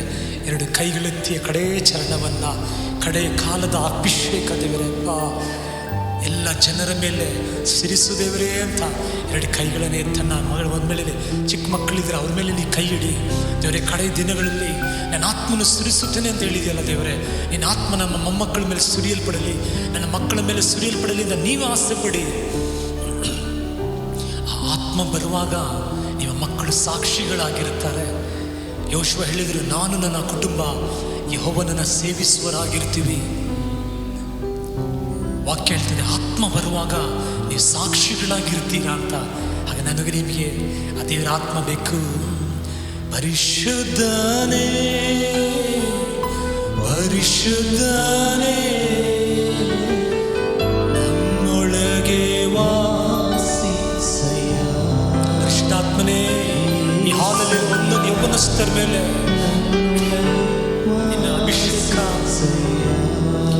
ಕಡೆಯ ಕಾಲದ ಅಭಿಷೇಕ ಎಲ್ಲ ಜನ ಅಭಿಷೇಕ. ಯಾರಾದನಲ್ಲಿ ಭಾಗವಹಿಸುವ ಒಬ್ಬೊಬ್ಬರ ಮೇಲೆ, ಕೊರ್ನೆಲಿಯಸ್ ಮನೆ ಮೇಲೆ ಆತ್ಮ ಸುರಿಸಿದ ಹಾಗೆ 120 ಜನ ಮೇಲೆ ಸುರಿಸಿದ ದೇವರೇ ಅಭಿಷೇಕ ಹೊಂದಿಕೊಳ್ಳಲಿ, ಹೊಂದಿಕೊಳ್ಳಲಿ. Receive in the name of Jesus. ನಮ್ಮೊಳಗೆ ವಾಸಿಸಯ್ಯ ಯೇಸಯ್ಯ ನಮ್ಮೊಳಗೆ ವಾಸಿಸಯ್ಯ ನಮ್ಮೊಳಗೆ ವಾಸಿಸಯ್ಯ ಯೇಸಯ್ಯ ನಮ್ಮೊಳಗೆ ವಾಸಿಸಯ್ಯ. Shandar Lemanara Rimono Shandalandara Rekandanara. Thank you Jesus. Thank you Lord. Thank you Lord. Thank you Jesus. Thank you Lord. ಒಬ್ಬೊಬ್ಬರ ಮೇಲೆ ದೇವರಪ್ಪ ಅಂತ್ಯ ಕಾಲದ ಅಭಿಷೇಕವನ್ನು ಇಂಥೊಂದು ಪರಿಸ್ಥಿತಿಯಲ್ಲಿ ಕೊಡು ದೇವರಪ್ಪ. ಈ ಆಗಸ್ಟ್ ತಿಂಗಳಲ್ಲಿ ನೀನು ಸುರಿಸುವುದಕ್ಕಾಗಿ ದೇವರಿಗೆ ಸ್ತೋತ್ರ ಮಾಡ್ತೇವೆ, ವಂದನೆ ಮಾಡ್ತೇವೆ ದೇವರೇ. ನೀ ಒಳ್ಳೆಯವರು ದೇವರೇ, ನೀ ಕೃಪೆಯಲ್ಲಿ ಐಶ್ವರ್ಯವಂತನು ದೇವರಪ್ಪ. ನಮ್ಮನ್ನು ಮನ್ನಿಸುವ ದೇವರು, ನಮ್ಮ ಪ್ರೀತಿಸುವ ದೇವರು ದೇವರೇ. ತಂಪಾದ ತೋಟಕ್ಕೂ ನೀರಿಗೆ ಮೋಸವಿಲ್ಲ, ಬೊಗ್ಗೆಗೆ ಸಮವಾಗಿ ನಮ್ಮನ್ನು ನಡೆಸುವ ದೇವರು, ನಿತ್ಯವೂ ನಮ್ಮನ್ನು ನಡೆಸುವ ದೇವರು, ನಮಗೆ ಆಲೋಚನೆ ಕೊಡುವ ದೇವರು, ಪರಲೋಕದ ದೇವರು ನಮಗೆ ಸಾಫಲ್ಯವನ್ನು ಕೊಡುವನಂತ ನೆಹಮ್ಯ 2:20 ಪ್ರಕಾರ ನಮಗೆ ಸಾಫಲ್ಯವನ್ನು ಕೊಡುವ ದೇವರು. ಜೋಯಲ್ 2:21 ವಾಕ್ಯ ಪ್ರಕಾರ ನಿಮ್ಮ ಮಧ್ಯದಲ್ಲಿ ದೇವರು ಮಹತ್ವಗಳನ್ನು ಮಾಡುವನಂತ ನಮಗೆ ಮಹತ್ವಗಳನ್ನು ಮಾಡುವ ದೇವರು. ಯೆಶಾಯ 54:10 ಹೇಳುವ ಹಾಗೆ, ಬೆಟ್ಟಗಳು ಸ್ಥಳ ಬಿಡುವುದು, ಗುಡ್ಡಗಳು ಕದಲಬಹುದು, ನನ್ನ ಕೃಪೆ, ನನ್ನ ಸಮಾಧಾನ ದೇವರ ಮಕ್ಕಳನ್ನು ಬಿಟ್ಟು ಎಂದಿಗೂ ಅಗಲುವುದಿಲ್ಲ ಅಂತ ವಾಗ್ದಾನ ಮಾಡಿರುವ ದೇವರೇ, ನಿನ್ನ ಕೃಪೆ, ನಿನ್ನ ಸಮಾಧಾನ ನಮ್ಮ ಮೇಲೆ ಇರುವುದಕ್ಕಾಗಿ ಸ್ತೋತ್ರ ದೇವರಪ್ಪ. ಕೀರ್ತನೆ 29:11 ಹೇಳುವ ಹಾಗೆ, ನನ್ನ ಪ್ರಜೆಗಳಿಗೆ ನಾನು ಸುಕ್ಷೇಮವನ್ನು ಬಲವನ್ನು ಕೊಡುತ್ತೇನೆ ಅಂತ ಹೇಳಿದ ಹಾಗೆ, ಯಾರಾದರೂ ಅನಾರೋಗ್ಯದಲ್ಲಿದ್ದರೆ ಯೇಸುವಿನ ನಾಮದಲ್ಲಿ ಅಂಥವ್ರಿಗೆ ದೇವರ ಸುಕ್ಷೇಮವನ್ನು, ದೇವರ ಸಮಾಧಾನವನ್ನು, ಆರೋಗ್ಯವನ್ನು ನಾನು ಕಟ್ಟುಬಿಚ್ಚಿ ಪ್ರಾರ್ಥಿಸುತ್ತೇನೆ ದೇವರಪ್ಪ. ಒಬ್ಬೊಬ್ಬರೆದ್ದು ಪ್ರಕಾಶಿಸಲಿ ದೇವರಪ್ಪ. ಹುಟ್ಟಿದವನ್ನ ಆಚರಿಸುವ ದೇವರು, ವೆಡ್ಡಿಂಗ್ ಆಚರಿಸುವುದಾಗಿ ಪ್ರಾರ್ಥನೆ ಮಾಡಿ ಅವರನ್ನು ಅನುಗ್ರಹಿಸಿ, ಹೊಸದಾಗಿ ಯಾರಾದರೂ ನೋಡ್ತಾ ಇದ್ದಾರೆ ಲೈವಲ್ಲಿ ಅನುಗ್ರಹಿಸಿ ಪ್ರಾರ್ಥನೆ ಮಾಡಿ. ತಂದೆ ಆದ ದೇವರೇ ಯೇಸು ಸ್ವಾಮಿ, ಅನುಗ್ರಹಿಸಲ್ಪಟ್ಟ ಸಮಯಕ್ಕಾಗಿ ನಾನು ಸ್ತೋತ್ರ ಮಾಡ್ತೇನೆ ದೇವರೇ. ಇದುವರೆಗೂ ದೇವರೇ ಆರಾಧನೆ ಮುಖಾಂತರ ದೇವರೇ ಪ್ರತಿಯೊಬ್ಬೊಬ್ಬರನ್ನ ನೀನು ಸ್ಪರ್ಶಿಸೋದಕ್ಕಾಗಿ ನಾನು ಸ್ತೋತ್ರ ಮಾಡ್ತೇನೆ ದೇವರೇ. ಅಪ್ಪ ದೇವರೇ, ನಮ್ಮ ಕುಟುಂಬ, ನಮ್ಮ ಸಭೆಗಾಗಿ ನಾನು ಸ್ತೋತ್ರ ಮಾಡ್ತೇನೆ ದೇವರೇ ಯೇಸು ಸ್ವಾಮಿ. ನಮ್ಮ ಸಭೆ ಮಕ್ಕಳು ದೇವರೇ ಇವತ್ತು ದೇವರೇ ಈ ದೇವರಪ್ಪ ಆನ್ಲೈನಲ್ಲಿ ದೇವರೇ ಸಪ್ಪ ಈ ಒಂದು ಆರಾಧನೆಯನ್ನು ಕೇಳುವಾಗಲೇ ದೇವರೇ ಅವರ ಜೀವಿತ ಸ್ಪರ್ಶಿಸಲಿ ದೇವರೇ ಕರ್ತನೆ. ಯಾರೆಲ್ಲ ದೇವರೇ ಇವತ್ತು ಹುಟ್ಟುಹಬ್ಬವನ್ನು, ವೆಡ್ಡಿಂಗ್ ಆನಿವರ್ಸರಿಯನ್ನು ದೇವರೇ ಆಚರಿಸ್ತಾ ಇದ್ದವರು ಅವರೆಲ್ಲರಿಗಾಗಿ ಸ್ತೋತ್ರ ದೇವರೇ. ಹೊಸದಾಗಿ ದೇವರೇ ಕರ್ತನೆ ಈ ಪ್ರೋಗ್ರಾಮ್ ದೇವರೇ ಸಪ್ಪ ಈ ಆನ್ಲೈನ್ ಸರ್ವಿಸನ್ನು ಯಾರೆಲ್ಲ ನೋಡ್ತಾ ಇದ್ದಾರೋ ಆ ಮಕ್ಕಳಿಗಾಗಿ ನಾನು ಸ್ತೋತ್ರ ಮಾಡ್ತೇನೆ ದೇವರೇ. ಆವಾಗಲೇ ಬೋಧಕರು ಹೇಳಿದ ಹಾಗೆ ದೇವರೇ ಎಲ್ಲರ ದೇವರೇ ನಮ್ಮ ಸಭೆ ಮಕ್ಕಳಿರುವ ಪ್ರತಿಯೊಬ್ಬರ ಅನ್ನಪಾನಗಳು ಆಶೀರ್ವದಿಸಲ್ಪಡಲಿ ದೇವರೇ. ಅವರು ಹೀಗಿರುವುದಕ್ಕಿಂತ ಈ ದಿನಗಳಲ್ಲಿ, ವಿಶೇಷವಾಗಿ ಈ ದಿನಗಳಲ್ಲಿ ನಿಮ್ಮ ಹಸ್ತವನ್ನು ನೋಡಲಿಕ್ಕೆ ನೀವು ಕೃಪೆ ಮಾಡೋ ದೇವರೇ. ನಿಮ್ಮ ಸಹಾಯವನ್ನು ದೇವರೇ ಕರ್ತನೆ ಅವ್ರು ನೋಡುವ ಹಾಗೆ ನೀನು ಕೃಪೆ ಮಾಡೋ ದೇವರೇ. ನಮ್ಮ ಸಭೆ ಮಕ್ಕಳು ಯಾರೊಬ್ಬರಿಗೂ ದೇವರೇ ಒಂದು ಕಷ್ಟ, ಕಣ್ಣೀರು, ದುಃಖ, ವೇದನೆ ಬರದ ಹಾಗೆ ದೇವರೇ ಕರ್ತನೆ ಈ ಆಗಸ್ಟ್ ತಿಂಗಳಲ್ಲಿ ದೇವರೇ ಸಪ್ಪ ಒಂದು ಸಮೃದ್ಧಿಯಾಗಿ ದೇವರೇ ಅವರು ಜೀವಿಸಲಿ ಎಂಬುದಾಗಿ ನಾವು ಪ್ರಾರ್ಥಿಸ್ತೇವೆ ದೇವರೇ. ನಿಮ್ಮ ನಾಮ ಮಾತ್ರ ಮಹಿಮೆ ಪಡಲಿ. ವಾಕ್ಯ ಭಾಗಗಳನ್ನು ಕೂಡ ಆಶೀರ್ವಾದ ಮಾಡೋ ದೇವರೇ. ವಾಕ್ಯದೊಂದಿಗೆ ನಮ್ಮೊಟ್ಟಿಗೆ ಮಾತನಾಡು. ಎಲ್ಲ ಸ್ತುತಿ, ಘನ, ಮಾನ, ಮಹಿಮೆ ನಿನಗೊಬ್ಬನಿಗೇ ಸಲ್ಲಿಸುತ್ತಾ ಯೇಸುವಿನ ನಾಮದಲ್ಲಿ ನಾನು ಬೇಡ್ತಾ ಇದ್ದೇನೆ ತಂದೆ ಆದ ದೇವರೇ. Amen, amen. ಧನ್ಯರು. ದೇವರ ವಾಕ್ಯಕ್ಕೆ ಹೋಗೋಣ. ಈ ಸಮಯದಲ್ಲಿ ಕೀರ್ತನೆ 34 ನಾವು 19ನೇ ವಾಕ್ಯವನ್ನು ನಾವು ಹೋದೋಣ. ನಾವು ಕೀರ್ತನೆ 34:19 ವಾಕ್ಯ. Many are the affliction of the righteous, but the Lord delivers him out of all of them. ಆ ವಾಕ್ಯ ಆಲ್ ಆಫ್ ದೆಮ್ ಹೇಳಿ ಇಂಗ್ಲೀಷಲ್ಲಿ, ಆಲ್. ಕೀರ್ತನೆಯಲ್ಲಿ ದೇವರ ವಾಕ್ಯದಲ್ಲಿ ಕೀರ್ತನೆ 34:19 ನೀತಿವಂತರಿಗೆ ನೋಡಿ ಅನೇಕ ಕಷ್ಟಗಳು ಇರಬಹುದು, ಹಲ್ಲೆಲೂಯಾ. ಆದರೆ ದೇವರು ಆ ಎಲ್ಲ ಕಷ್ಟಗಳಿಂದ ನಮ್ಮನ್ನು ಬಿಡಿಸುವ ದೇವರಾಗಿದ್ದಾರೆ. ಅನೇಕ ಸಮಯದಲ್ಲಿ ನೋಡಿ ಇವತ್ತು ಮನುಷ್ಯನು ಸಹಜವಾಗಿ ಅವನಿಗೆ ಮನಸ್ಸಲ್ಲಿ ಏನು ಯೋಚನೆ ಗೊತ್ತಾ? ಕೆಟ್ಟವರಿಗೆ ಕೆಟ್ಟದಾಗ್ತದೆ, ಒಳ್ಳೆಯವರಿಗೆ ಒಳ್ಳೆಯದೇ ಆಗಬೇಕಂತ ಅವರ ಒಂದು ಪಿಕ್ಚರ್. ಆದರೆ ದೇವರ ವಾಕ್ಯ ಹಾಗೆ ಹೇಳ್ತಾ ಇಲ್ಲ. ಇಲ್ಲಿ ದೇವರ ವಾಕ್ಯ ಹೇಳ್ತಿದೆ, ಒಂದು ವೇಳೆ ನೀತಿವಂತರಿಗೆ ಅನೇಕ ಕಷ್ಟಗಳು ಬಂದರೂ ಕೂಡ ಅವ್ರನ್ನ ಬಿಡಿಸುವ ದೇವರೊಬ್ಬರು ಇದ್ದಾರೆ, ಹಲ್ಲೆಲೂಯಾ. ಆಗ ಒಂದು ವೇಳೆ ನೋಡಿ ಈ ಆರಾಧನೆಯಲ್ಲಿ ನೋಡ್ತಾ ಇರುವ ಯಾರೋ ಒಬ್ಬರು, ಇವತ್ತು ಎಷ್ಟೋ ಜನ, ನೂರಾರು ಜನ ನೋಡ್ತೀರಾ, ಎಲ್ಲರಿಗಂತ ಹೇಳೋದಿಲ್ಲ, ಯಾರೋ ಒಬ್ಬರ ಮನಸ್ಸಲ್ಲಿ ಏನೋ ಒಂದು ಕಷ್ಟ ಬಂದಿರ್ಬೋದು, ಒಂದು ರೋಗನೇ ಬಂದಿರ್ಬೋದು, ಇಲ್ಲದ ಒಂದು ಯಾವುದೋ ಒಂದು ಕಷ್ಟ ಬಂದಿರ್ಬೋದು, ಇಲ್ಲ ಕುಟುಂಬದಲ್ಲಿ ಒಂದು ತೊಂದರೆ ಬಂದಿರುವುದು, ಒಂದು ಎದುರು ನೋಡಿದಿರೋ ನಷ್ಟ ಬಂದಿರುವುದು. ಆ ಬಂದಿರುವ ನಷ್ಟ, ಆ ಕಷ್ಟ ಇಲ್ಲ ಆ ರೋಗದ ನಿಮಿತ್ತವಾಗಿ ನಿಮ್ಮ ಮನಸ್ಸಲ್ಲಿ ಒಂದು ವೇಳೆ ನೀವು ಬಾಯಿ ತೆರೆದು ಯಾರಿಗೂ ಹೇಳಿಲ್ಲ ಅಂತ ಕೂಡ ನಿಮ್ಮ ಮನಸ್ಸಲ್ಲಿ ಒಂದು ಪ್ರಶ್ನೆ ಬಂದಿರ್ಬೋದು, ಯಾಕೆ ನನಗೆ ಈ ಥರ ಆಗ್ತದಲ್ಲ, ನನ್ನ ಯಾರಿಗೂ ಮೋಸ ಮಾಡಲಿಲ್ಲ, ನಾನು ಯಾರು ತಂಟೆಗೆ ಹೋಗಲ್ಲ, ಯಾರಿಗೂ ಕೆಟ್ಟದನ್ನು ಬಯಸಲ್ಲ, ನಾನು ಯಾರಿಗೆ ಮೋಸ ಮಾಡಿದಲ್ಲ, ಮತ್ತು ಯಾಕೆ ನನಗೆ ಹೀಗೆ ಬಂದಿದೆ ಅಂತ ನಿಮ್ಮ ಮನಸ್ಸಲ್ಲಿ ಬಂದಿರ್ಬೋದು. ಅದು ನೋಡಿ, ಹಾಗೆ ನಾವು ಯೋಚನೆ ಮಾಡಬಾರ್ದು ಇಲ್ಲಿ. ಯಾಕೆಂದರೆ 1 ಕೊರಿಂಥಿಯ 1ನೇ ಅಧ್ಯಾಯದಲ್ಲಿ 30-31ನೇ ವಾಕ್ಯ ಓದುವಾಗ ಯೇಸು ಕ್ರಿಸ್ತನು ನಮಗೆ ನೀತಿಯಾಗಿದ್ದಾರೆ, ಹಲ್ಲೆಲೂಯಾ. ನಮ್ಮ ನೀತಿ ಅಲ್ಲ, ಯೇಸಪ್ಪನೇ ಇವತ್ತು ನಮಗೆ ನೀತಿ ಆಗಿರೋದ್ರಿಂದ ಇವತ್ತು ನಾವು ನೀತಿವಂತರು. ಆದರೆ ನೀತಿವಂತರು ಇವತ್ತು ಯೇಸಪ್ಪನ ಮಕ್ಕಳಾಗಿರೋದ್ರಿಂದ ಎಲ್ಲೂ ಕೂಡ ಕಷ್ಟನೇ ಇಲ್ಲ ಅಂತ ಹೇಳಿಲ್ಲ. ಈ ವಾಕ್ಯ ಹೇಳ್ತಿದೆ, ನೀತಿವಂತರಿಗೆ ಒಂದು ವೇಳೆ ಅನೇಕ ಕಷ್ಟಗಳು ಬಂದರೂ ಕೂಡ ಅದು ಎಲ್ಲದಿಂದ ದೇವರು ಬಿಡಿಸುವರಾಗಿದ್ದಾರೆ. ಆಮೇನ್. ಹಾಗಪ್ಪ ಅಷ್ಟು ನಾನು ಏನು ಮಾಡಬೇಕು ಅಂತ ಹೇಳುವಾಗ, ನಿಮಗೆ ಒಂದು ಕಷ್ಟ ಬರುವಾಗ ಒಂದು ವೇಳೆ ನಿಮ್ಮ ಮನಸ್ಸಲ್ಲಿ ಆ ರೀತಿಯಲ್ಲಿ ನನಗೆ ಯಾಕೆ ಈ ಥರ ಅಷ್ಟೊಂದು ತೊಂದರೆಗಳು ಬರ್ತದೆ ಅಂತ ಹೇಳುವಾಗ ನೀ ಬಾಯಿ ತೆರೆದು ಹೇಳಬೇಕು, ನೀತಿವಂತರಿಗೆ ಕಷ್ಟಗಳು ಬರ್ಬೋದು, ಒಂದು ವೇಳೆ ನಷ್ಟಗಳು ಬರ್ಬೋದು, ರೋಗ ಬರ್ಬೋದು, ತೊಂದರೆ ಬರ್ಬೋದು, ಆದರೆ ನನ್ನ ಬಿಡಿಸುವ ನನ್ನ ಯೇಸು ನನ್ನ ಜೊತೆ ಇದ್ದಾರೆ ಅಂತ ನೀ ಬಾಯಿ ತೆರೆದು ಹೇಳಿದ ತಕ್ಷಣ ಏನಾಗ್ತದೆ ಗೊತ್ತಾ? ಯೆಶಾಯ 55ನೇ ಅಧ್ಯಾಯದಲ್ಲಿ 10ನೇ ವಾಕ್ಯ ಹೇಳ್ತದೆ, ನನ್ನ ಬಾಯಿಂದ ಹೊರಡುವ ಮಾತು ಅದು ವ್ಯರ್ಥವಾಗಿ ನನ್ನ ಹಿಂದೆ ತಿರುಗದೆ, ನನ್ನ ಬಾಯಿಂದ ಹೊರಡುವ ಮಾತು ನಾನು ಎದುರು ನೋಡಿದನ್ನು ಅದು ಕಾರ್ಯ ಸಾಧಿಸುವುದಾಗಿರ್ತದಂತೆ. ಅಂದರೆ ಯಾಕೆ, ಏನು, ಎಂಥದ್ದು ಆಗಿನ ಪ್ರಶ್ನೆ ಮಾಡದೆ ನೀವೇ ಉತ್ತರ ಕೊಡಬೇಕು. ನಿಮ್ಮ ಮನಸ್ಸಲ್ಲಿ ಹಾಗೆ ಒಂದು ಪ್ರಶ್ನೆ ಬರುವಾಗ ಕಷ್ಟ ಇರ್ಬೋದು, ಆದರೆ ಬಿಡಿಸುವ ದೇವರು ನನ್ನ ಜೊತೆ ಇದ್ದಾರೆ ಅಂತ ನೀವು ಹೇಳಿದ ತಕ್ಷಣವೇ ನಾನು ಹೇಳ್ತೀನಿ ನೋಡಿ, ದೇವರ ಸಹಾಯದ ಹಸ್ತವನ್ನು ನೀವು ಕಾಣಲಿಕ್ಕೆ ಸಾಧ್ಯ. ನನಗೊಂದು ಒಳ್ಳೆ ಸ್ನೇಹಿತರಿದ್ದಾರೆ. ಕಳೆದ ದಿನಗಳಲ್ಲಿ ಅವ್ರಿಗೆ ಹುಷಾರಿಲ್ಲದೆ ಇತ್ತು. ಅವರು ಒಂದು ಒಳ್ಳೆ ಮಾತನ್ನು ಹೇಳಿದರು. ಅವ್ರಿಗೆ ಹುಷಾರಿಲ್ಲದೆ ಇತ್ತು, 4-5 ದಿವಸ ಹುಷಾರಿರಲಿಲ್ಲ. ಅವ್ರು ಹುಷಾರಿಲ್ಲದೆ ಇರುವಾಗ ಅವ್ರ ಮನಸ್ಸಲ್ಲಿ ಈ ಕಾರ್ಯ ಬಂತಂತೆ. ಏನು ಕಾರ್ಯ ಬಂತು? ನಾನು ಸೇವೆ ಮಾಡ್ತೀನಲ್ಲ, ನಾನು ಬೈಬಲ್ ಓದ್ತೀನಲ್ಲ, ನಾನು ದೇವರ ಕಾರ್ಯದಲ್ಲಿ ತುಂಬ ಸಮಯ ಕೊಡ್ತೀನಲ್ಲ, ಆಗ ನನ್ನ ದೇವರಿಗೆ ಆಗಿನ ಅವ್ರು ಕೂಡ ಹಾಗೇನೆ, ನಾನು ಯಾರಿಗೂ ಕೆಟ್ಟದ್ದು ಬಯಸಲಿಲ್ಲ, ಯಾರು ತಂಟೆಗೆ ಹೋಗಲ್ಲ. ಮಂದೆ ಯಾಕೆ ನನಗೆ ಇಂಥೊಂದು ಕಾಯಿಲೆ ಬಂತಲ್ಲ, ನನಗೆ ಈ ಥರ ಒಂದು ನನಗೆ ಹುಷಾರಿಲ್ದಂಗೆ ಆಗ್ಬಿಡ್ತಲ್ಲ, ಎಲ್ಲರೂ ಚೆನ್ನಾಗಿದ್ದಾರಲ್ಲ, ಅವ್ರು ಕುಡಿತಾರೆ, ಅವ್ರು ಹೊಡೆದಾಡ್ತಾರೆ, ಅವ್ರು ಕೆಟ್ಟ ಕೆಲಸ ಮಾಡ್ತಾರೆ, ಅವರೆಲ್ಲ ಚೆನ್ನಾಗಿದ್ದಾರೆ, ನಾನು ದೇವರ ಸೇವೆ ಮಾಡ್ತೀನಿ, ನನಗೆ ಆಗಿ ಹೀಗೆ ಬಂತು ಅಂತ ಯೋಚನೆ ಮಾಡುವಾಗ ಪವಿತ್ರಾತ್ಮನು ಅವರ ಹೃದಯದಲ್ಲಿ ಮಾತಾಡೋಕ್ಕೆ ಶುರು ಮಾಡಿದ್ರಂತೆ. ಪವಿತ್ರಾತ್ಮನು ಅವ್ರಿಗೆ ಹೇಳ್ಕೊಟ್ರು. ಅವರಿಗೆ ಪವಿತ್ರಾತ್ಮನು ಯೋಸೆಫ ಜೀವಿತವನ್ನು ಆತನ ಕಣ್ಮುಂದೆ ತಂದ್ರಂತೆ. ಅವರ ಜೊತೆ ಪವಿತ್ರಾತ್ಮನು ಮಾತಾಡಿದ್ರು. ಪವಿತ್ರಾತ್ಮನ ಹೇಳಿದಂತೆ, ನೋಡಿ ಯೋಸೆಫ್ಗೆ ನನ್ನ ದರ್ಶನ ಕೊಟ್ಟಿದೆ, ದೇವರು ದರ್ಶನ ಕೊಟ್ಟಿದ್ರು, ಯೋಸೆಫ್ ಮೇಲೆ ದೇವರಿಗೆ ದೊಡ್ಡ ಕಾರ್ಯಗಳನ್ನು ಇಟ್ಟಿದ್ರು. ಹಾಗಿರುವಾಗ ಯೋಸೆಫ್ನ ಕಾರಣ ಇಲ್ಲದೆ 2 ವರ್ಷ ಅವನ ಜೈಲಲ್ಲಿ ಇಟ್ಟಿರ್ತಾರೆ. ಮೋಸ್ಟ್ಲಿ ಆದಿಕಾಂಡ 42ನೇ ಅಧ್ಯಾಯ ಅಂತ ಅನಿಸ್ತದೆ. ಆದಿಕಾಂಡ 42ನೇ ಅಧ್ಯಾಯಕ್ಕೆ ಬನ್ನ, ಜೆನೆಸಿಸ್ ಚಾಪ್ಟರ್ 42.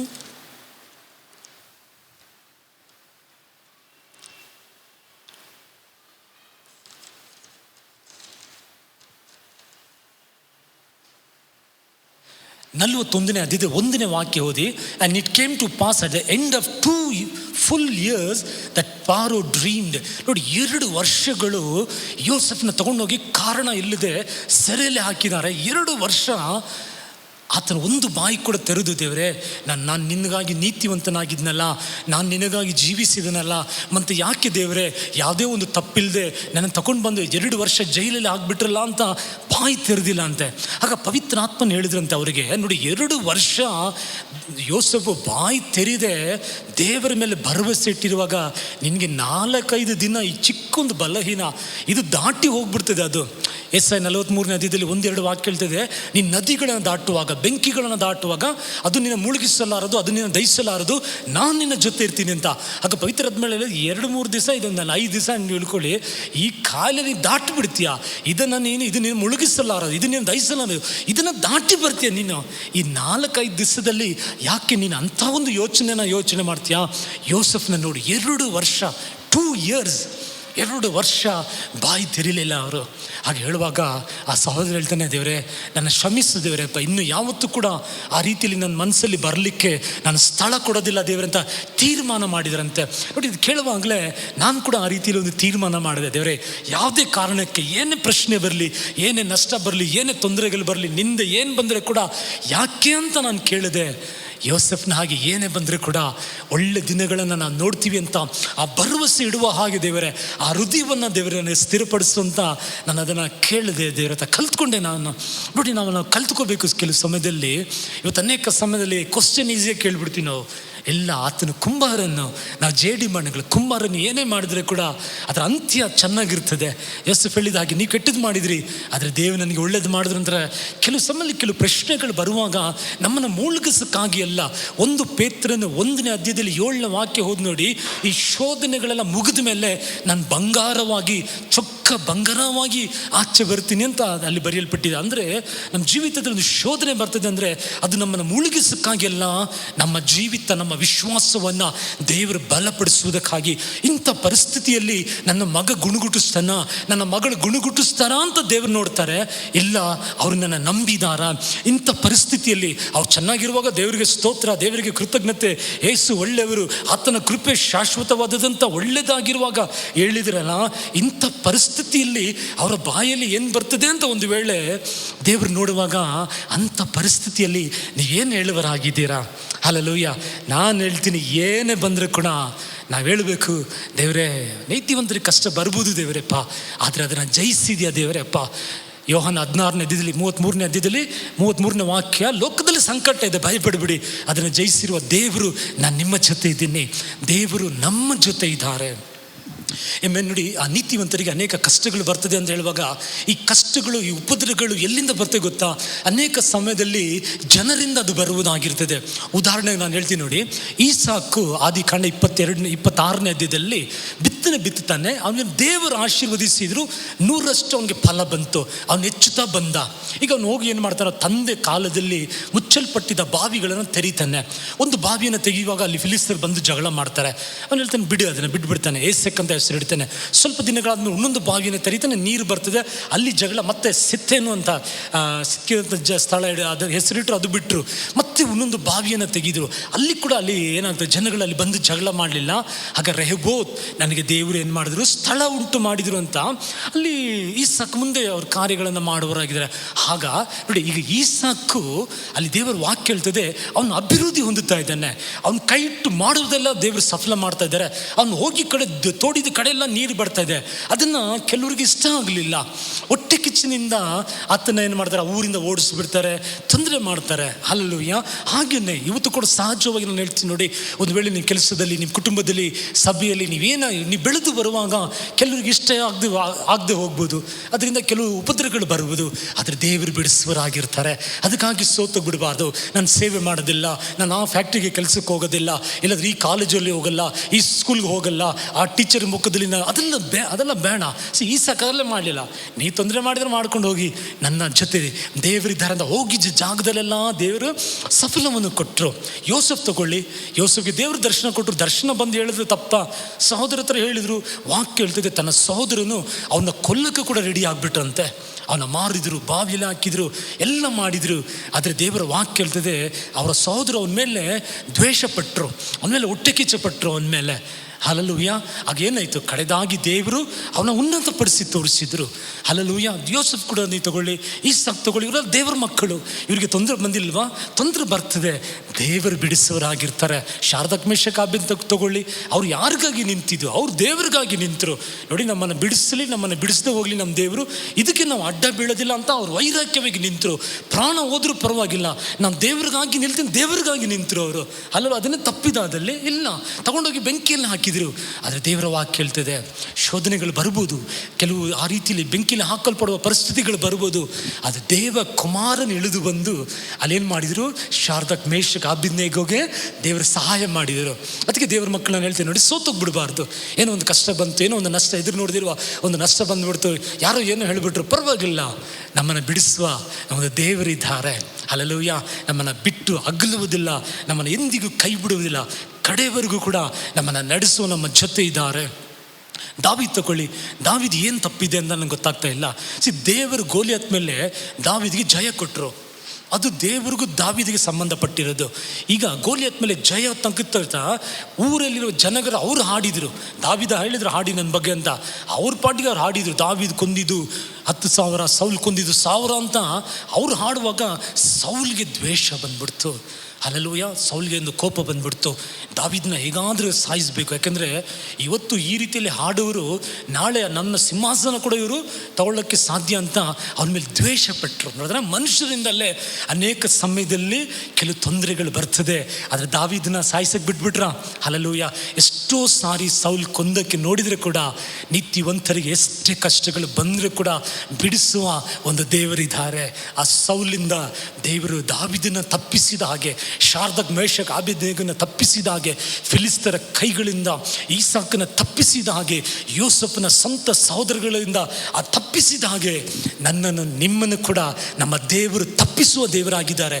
ಯಾವಾಗ ನೀವು ಹೇಳಬೇಕು, ನನಗೆ ಕಷ್ಟಗಳು ಬರ್ಬೋದು, ನನಗೆ ನಿಂದೆಗಳು ಬರ್ಬೋದು, ನಾನು ನಂಬಿರುವ ದೇವರು ನನ್ನ ಕೈ ಬಿಡುವುದಿಲ್ಲ. ಯಾಕೆಂದರೆ ಅದನ್ನೆಲ್ಲ ದಾಟಿ ಹೋಗಿದ್ದಾರೆ. ಏಸಪ್ಪಗೆ ಗೊತ್ತು ನಿಂದೆ ಅಂದರೆ, ಏಸಪ್ಪಗೆ ಗೊತ್ತು ಕಷ್ಟ ಅಂದರೆ, ಏಸಪ್ಪಗೆ ಗೊತ್ತು ಹಸಿವು ಅಂದರೆ, ಏಸಪ್ಪಗೆ ಗೊತ್ತು ದಾಹ ಅಂದರೆ, ಏಸಪ್ಪಗೆ ಎಲ್ಲ ಗೊತ್ತಿರೋದ್ರಿಂದ ಅವ್ರು ನಮ್ಮ ಜೊತೆ ಇದ್ದು ನಮ್ಮನ್ನು ಬಿಡಿಸುವರಾಗಿರೋದು. ಅದಕ್ಕೆ ದೇವ್ರ ಮಕ್ಕಳ ಬಾಯಲ್ಲಿ ಯಾವಾಗ ಕೂಡ ಯಾವತ್ತೂ ಕೂಡ ಯೋಚನೆಗಳಲ್ಲಿ ಕೂಡ ನನಗೆ ಯಾಕೆ ಬಂತು ಈ ಪ್ರಶ್ನೆ? ನೋ. ಹಲ್ಲೆಲೂಯಾ. ನೀತಿವಂತರಿಗೆ ಬರೋದು.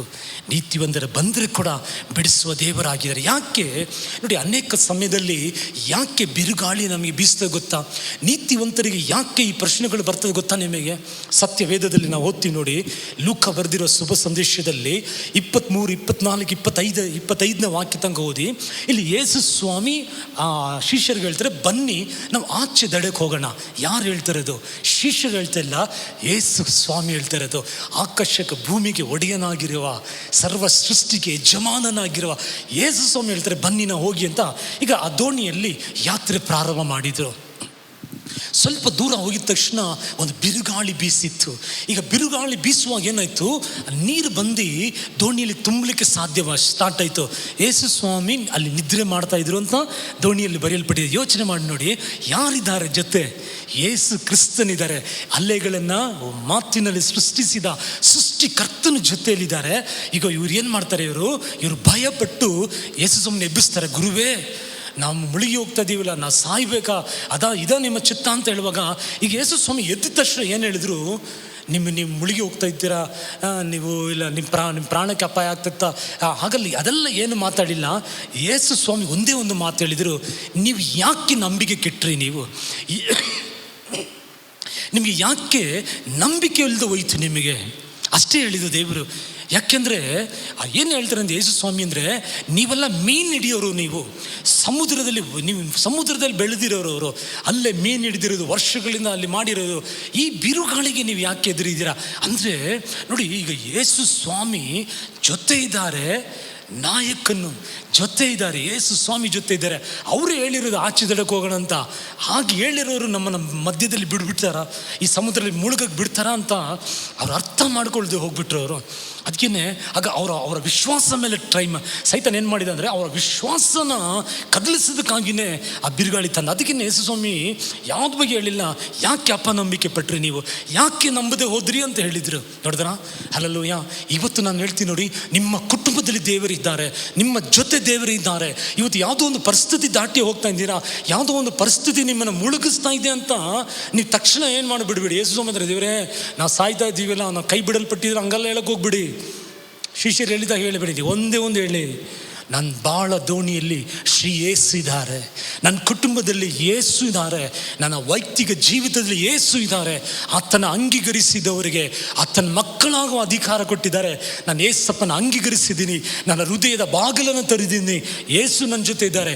ಕಷ್ಟ ಬರ್ಬೋದು, ಶೋಧನೆ ಬರ್ಬೋದು, ಕೆಲವು ತೊಂದರೆಗಳು ಬರ್ಬೋದು, ನನ್ನ ಬಿಡಿಸುವ ನನ್ನ ದೇವರ ಹಾಗಿದ್ದ ನನ್ನ ಜೊತೆ ಇದ್ದಾರೆ ಅಂತ ನೀವು ಹಾಗೆ ಮಾತಾಡುವಾಗ ಪರಲೋಕ ಸಂತೋಷ ಪಡುವುದಾಗಿರ್ತದೆ. ಯಾಕೆಂದರೆ ನಂಬಿಕೆ ಇಲ್ಲದೆ ದೇವರನ್ನ ಮೆಚ್ಚಿಸೋದು ಅಸಾಧ್ಯ. ನೀವು ಚರ್ಚಿಗೆ ₹1,00,000 ಕೊಡ್ಬೋದು, ನೀವು ಅನಾಥರಿಗೆ ಸಹಾಯ ಮಾಡ್ಬೋದು, ಆದರೆ ನಂಬಿಲ್ಲ ಅಂದರೆ ಪ್ರಯೋಜನ ಇಲ್ಲ.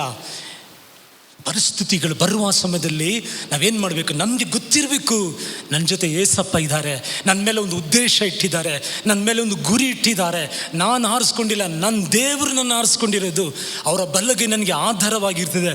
ನನಗೆ ಬಲಪಡಿಸ್ತೀನಿ ಅಂತ ಹೇಳಿದ್ದಾರೆ, ನನ್ನ ಕೈ ಬಿಡೋದಿಲ್ಲ ಅಂತ ಹೇಳಿದ್ದಾರೆ. ನಾನು ಇದಕ್ಕೆಲ್ಲ ಭಯಪಡೋದಿಲ್ಲ. ನನ್ನ ಏಸಪ್ಪ ನನ್ನನ್ನು ಬಿಡಿಸುತ್ತಾರೆ. ಕೀರ್ತನೆ 34:19 ಬರೆದಿದೆ, ನಾನು ನಂಬ್ತೀನಿ ಅಂತ ನೀವು ನಂಬುವಾಗ ದೇವರು ಸಂತೋಷ ಪಡುತ್ತಾರೆ. ಹಲ್ಲೆಲೂಯಾ. ಸೈತಾನನ ಕಾರ್ಯನೇ ಅದೇನೆ. ಹೇಳಿದ್ರೆ ನಿಮ್ಮ ನಂಬಿಕೆಯನ್ನು ಟಾರ್ಗೆಟ್ ಮಾಡ್ತಾನೆ. ಯೋಬ್ ಜೀವಿತದಲ್ಲಿ ತಗೊಳ್ಳಿ, ಯೋಬ್ನ ಏನು ಮಾಡಿದ್ರು? ಅವ್ರ ಹೆಂಡತಿ ಯೋಬ್ ಮಕ್ಕಳನ್ನ ಕಳ್ಕೊಂಡ್ರು, ಆಸ್ತಿ ಕಳ್ಕೊಬಿಟ್ರು, ಅವರು ಎಲ್ಲನ ಕಳ್ಕೊಂಡ್ರು. ಈಗ ಅವ್ರ ಹೆಂಡತಿ ಬಂದು ಏನು ಹೇಳಿದ್ರು ಗೊತ್ತಾ? ಈಗ ಸಾಧಾರಣವಾಗಿ ಕೆಲವು ಸಿನಿಮಾಗಳಲ್ಲಿ ನೋಡಿ, ಇಲ್ಲ ಸಾಧಾರಣವಾಗಿ ಕೆಲವು ಟೈಮಲ್ಲಿ ನ್ಯೂಸಲ್ಲಿ ನೋಡ್ತೀವಿ, ಯಾರಾದ್ರೂ ಆತ್ಮಹತ್ಯೆ ಮಾಡ್ಕೊಳ್ತಾರಲ್ಲ, ಈ ಗಂಡ ಬಂದು ಹೇಳ್ತಾನೆ, ನಾವೇನು ಮಾಡೋಣ, ನಾವಿಬ್ಬರು ಸತ್ತೋಗ್ಬಿಡೋಣ ಅಂತ ಹೆಂಡತಿನ ನೋಡಿ ಹೇಳ್ತಾರೆ. ಇಲ್ಲ ಹೆಂಡತಿ ಬಂದು ಹೇಳ್ತಾರೆ, ನೋಡ್ರಿ ನಮ್ಗೆ ಇಷ್ಟು ಸಾಲ ಆಗಿಬಿಟ್ಟಿದೆ, ನಾವು ಜೀವನ ಮಾಡೋದು ಬೇಡ, ನಾವೇನು ಮಾಡೋಣ, ನಾವಿಬ್ಬರು ಸತ್ತೋಗ್ಬಿಡೋಣ ಅಂತಲೇ ಹೇಳೋದು. ಆದರೆ ಯೋಬ್ ಹೆಂಡತಿ ಆಗ ಹೇಳ್ತಾಯಿಲ್ಲ. ಯೋಬ್ ಹೆಂಡತಿ ಬಂದು ಹೇಳ್ತಾಳೆ, ಅಪ್ಪ ಇನ್ನು ಏನು ನೀನು ದೇವ್ರು ಅಂತ ಹೇಳ್ತೀಯಾ? ದೇವ್ರನ್ನ ಶಪಿಸು, ಪ್ರಾಣ ಬಿಡು, ನೀನು ಪ್ರಾಣ ಬಿಡು, ನಾನು ಹೆಂಗಾದಿರ್ತೀನಿ. ಹೆಂಗಿದೆ ನೋಡಿ ಇದು ಕಾಲ. ಪಾಪ ಯೋಬ್ ಹೇಳಿದ್ರು, ನಾನು ಸತ್ರು ಪರವಾಗಿಲ್ಲ, ನನ್ನ ಕೊಂದಾಕಿದ್ರು ಪರವಾಗಿಲ್ಲ, ನನ್ನ ದೇವರಿಗೆ ಸ್ತೋತ್ರ ಮಾಡ್ತೀನಿ, ನನ್ನ ದೇವರನ್ನು ನಾನು ನಂಬುತ್ತೇನೆ ಅಂತ ನೋಡಿ ಆ ನಂಬಿಕೆಯಲ್ಲಿ ದೃಢವಾಗಿದ್ದರು. ಪೇತ್ರನನ್ನು ಕೂಡ ನೀವು ನೋಡಿ, ಪೇತ್ರನನ್ನು ನಿನ್ನನ್ನು ಗೋಧಿ ಬಡಿಯುವಂಥ ಸೈತಾನ ಏನು ಮಾಡ್ತಾನಂತೆ, ನಿನ್ನ ನಂಬಿಕೆನ ಬಡಿಕೆ ನೋಡ್ತಾ ಇದ್ದಾನೆ, ಅದನ್ನು ನಾನು ನಿನಗಾಗಿ ಪ್ರಾರ್ಥನೆ ಮಾಡಿದ್ದೇನೆ ಅಂತ ಯೇಸು ಸ್ವಾಮಿ ಆತನಿಗೆ ಪ್ರಾರ್ಥನೆ ಮಾಡಿದ್ದನ್ನು ನಾನು ನೋಡ್ತೀವಿ. ಯೋಬ್ ಜೀವಿತದಲ್ಲಿ ಕೂಡ ನೀವು ಪೌಲ್ ಜೀವಿತದಲ್ಲಿ ಕೂಡ ನೋಡಿ, 3 ಸಾರಿ ಅವ್ರು ಹೋಗಿ ಪ್ರಾರ್ಥನೆ ಮಾಡ್ತಾರೆ. ಒಂದು ಸೈತಾನ ಒಂದು ಮುಳ್ಳನ್ನು ತಂದು ಹಾಕಿ ಅವ್ರನ್ನ ತೊಂದರೆ ಮಾಡಲಿಕ್ಕೆ ನೋಡಿದ್ದ ಅಂತ. ಆದರೆ ದೇವರು ನನ್ನ ಕೃಪೆ ನನಗೆ ಸಾಕು ಅಂತ ಹೇಳಿದರು. ಆಗ ಮೊದಲನೇದಾಗಿ ಒಂದು ಬಿರುಗಾಳಿ ನಿಮ್ಮ ಜೀವಿತದಲ್ಲಿ ಬರ್ತದೆ ಅಂದರೆ ಯಾಕೆ ಬರ್ತದೆ ಗೊತ್ತಾ? ನೀವಿಟ್ಟಿರುವ ಆಳವಾದ ಆ ನಂಬಿಕೆ, ಯೇಸು ಸ್ವಾಮಿ ಮೇಲಿರೋ ನಂಬಿಕೆಯನ್ನು ಕದಲಿಸಬೇಕು. ನೀವು ದೇವರಿಗೆ ದೂಷಣೆ ಮಾಡಬೇಕು. ಇಷ್ಟು ನಾನು ಮಾಡ್ದಲ್ಲ ದೇವರು, ಇದೆಲ್ಲ ಮಾಡ್ದಲ್ಲ, ಹಿಂಗೆಲ್ಲ ಮಾಡ್ದಲ್ಲ, ನನಗೇನು ಹಿಂಗೆ ಯಾಕೆ ಆಯಿತು ಅಂತ ಹಂಗೆ ನೀವು ಬಾಯಿ ತೆರೆದು ಗುಣಗುಟ್ಟಿಸ್ಬೇಕು. ನೀವು ದೇವ್ರನ್ನ ಶಪಿಸಬೇಕು. ಆಗ ಸೈತಾನಿಗೆ ಸಂತೋಷ. ಆದರೆ ನೀವೊಂದು ತೀರ್ಮಾನ ಮಾಡಿ, ನೀವು ಹೇಳಿ ನನ್ನ ಜೊತೆ, ನೀತಿವಂತರಿಗೆ ಕಷ್ಟಗಳು ಬರ್ಬೋದು, ಆದರೆ ಬಿಡಿಸುವ ದೇವರಿದ್ದಾರೆ, ದೇವರಿಗೆ ಸ್ತೋತ್ರ ಅಂತ ಹೇಳಿ. ಅಂಜೂರದ ಮರದಲ್ಲಿ ಫಲ ಇಲ್ವಾ, ಕೊಟ್ಟಿಗೆಯಲ್ಲಿ ಕುರಿಗಳಿಲ್ವಾ, ದನಗಳಿಲ್ವಾ, ನಾನು ದೇವರಲ್ಲಿ ಹಿಗ್ಗುತ್ತೇನೆ, ನಾನು ದೇವರೇ ಉಲ್ಲಾಸಿಸುತ್ತೇನೆ ಅಂತ ಹಾಗೆ ನಿಂತು ನೋಡಿ. ನೀವು ಪರಲೋಕ ಸಂತೋಷ ಪಡೆದು ಮಾತ್ರ ಅಲ್ಲ, ನಾನು ಹೇಳ್ತೀನಿ ನೋಡಿನೇ, ನಿಮ್ಮನ್ನು ಉನ್ನತಪಡಿಸಿ ದೇವರು ಮಹಿಮೆ ಹೊಂದುವರಾಗಿರ್ತಾರೆ. ಯಾಕೆಂದರೆ ದೇವರು ನಮ್ಮ ನಂಬಿಕೆಯನ್ನು ನಮ್ಮ ಹತ್ರ ನಂಬಿಕೆಯನ್ನು ಎದುರು ನೋಡ್ತಾರೆ. ಸೈತಾನ್ ಕೂಡ ಹಾಗೆಯೇ ನಮ್ಮನ್ನು ನಂಬಿಕೆಯನ್ನು ಹೇಗಾದರೆ ಟಾರ್ಗೆಟ್ ಮಾಡ್ತಾನೆ. ಇಲ್ಲ, ಹಲ್ಲೆಲೂಯಾ, ನಂಬಿಕೆಗೆ ವಿರೋಧವಾಗಿ ಬರೋ ಏನೇ ಬಿರುಗಾಳಿ ಇರಲಿ, ಏನಾದರೂ ಕೂಡ ಪರವಾಗಿಲ್ಲ. ಯೋಬನ ಹಾಗೆ ದೇವರೇ ನಿಮಗೆ ಸ್ತೋತ್ರ ದೇವರಪ್ಪ, ನಾನು ಭಯ ಪಡೋದಿಲ್ಲ ದೇವರೇ, ನೀವು ನಮ್ಮ ಜೊತೆ ಇದ್ದೀರಾ. ಆಮೆನ್.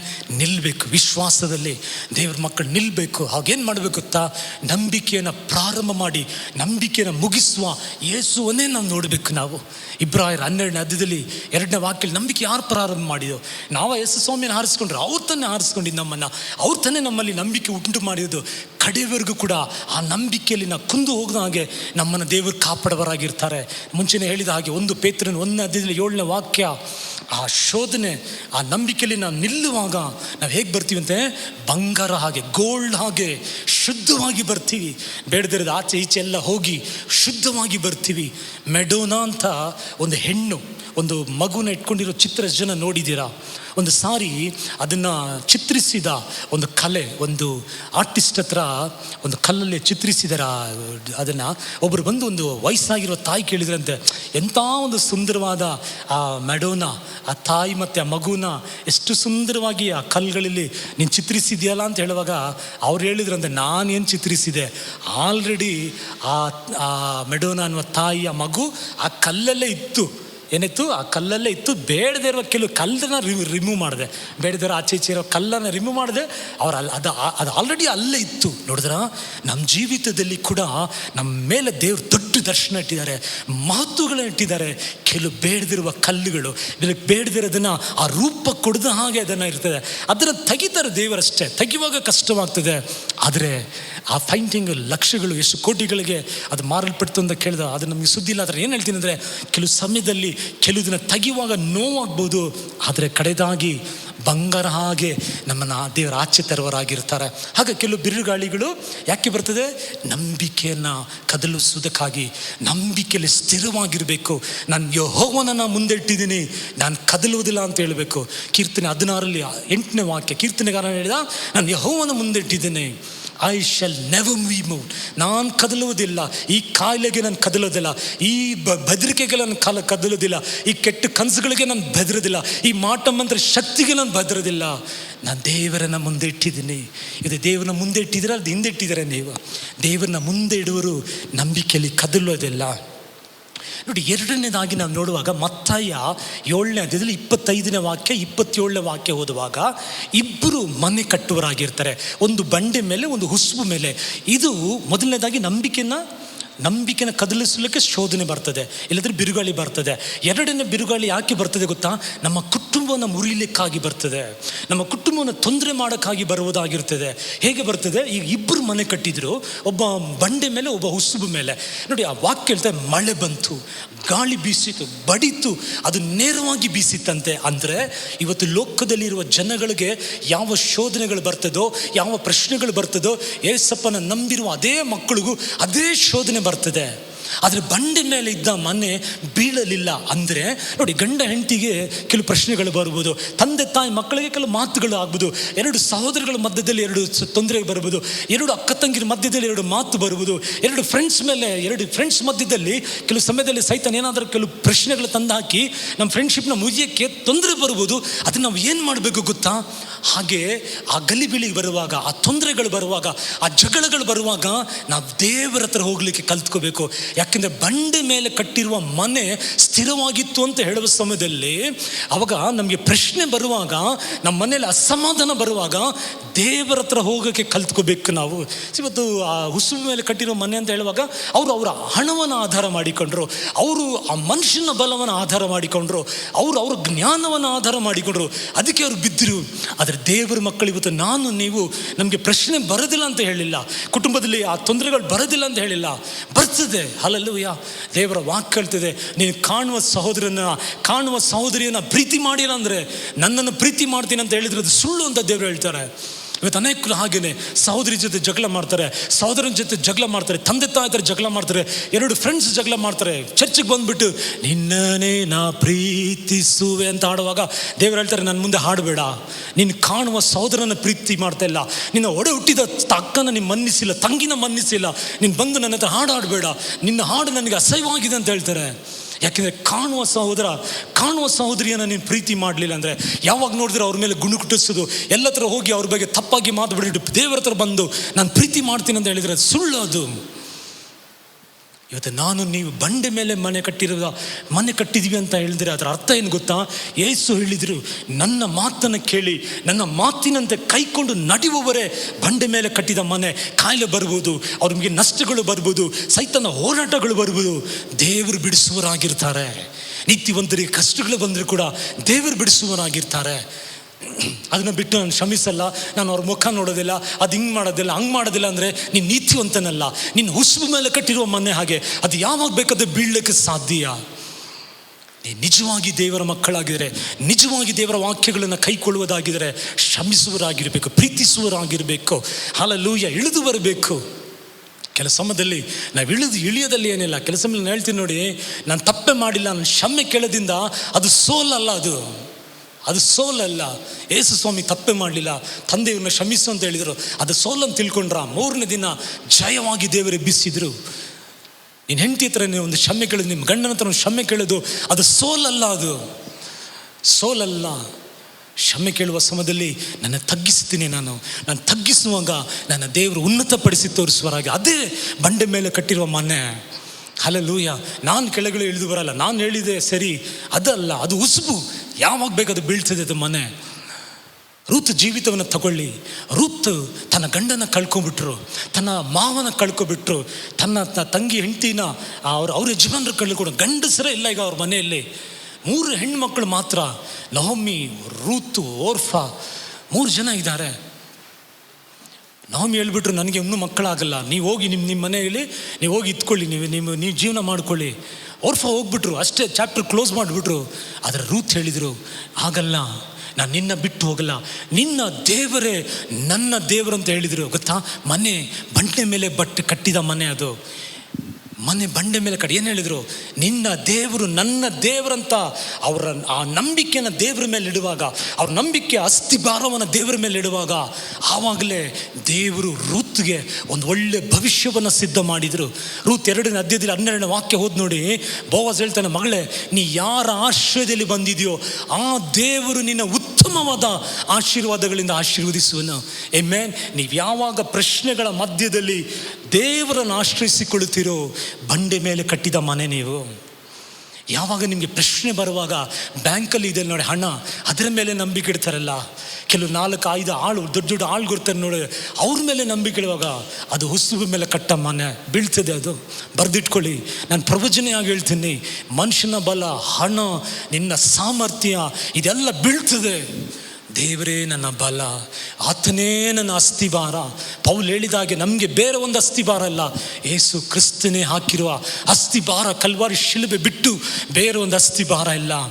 ಐಮೇನ್ ರೂತಿನ ಜೀವಿತ ನೀವು ಓದಿ ನೋಡಿ, ಆಕೆ ಅಂತ್ಯವನ್ನು ಓದಿ ನೋಡಿ. ಐಮೇನ್ ಊರ ಜನರೆಲ್ಲ ಬಂದು ಆಕೆನ ಹೊಗಳಿದ್ರು ಅಂತ ನೋಡಿದೆ. ಯಾಕೆ? ಆಕೆ ಮನೆಯನ್ನು ಬಂಡೆ ಮೇಲೆ ಕಟ್ಟಲಿಕ್ಕೆ ತೀರ್ಮಾನ ಮಾಡಿದಳು. ಔರ್ಫನ ಹಾಗೆ ಹೋಗಲಿಲ್ಲ. ಈಸಾಕನ ತಗೊಳ್ಳಿ.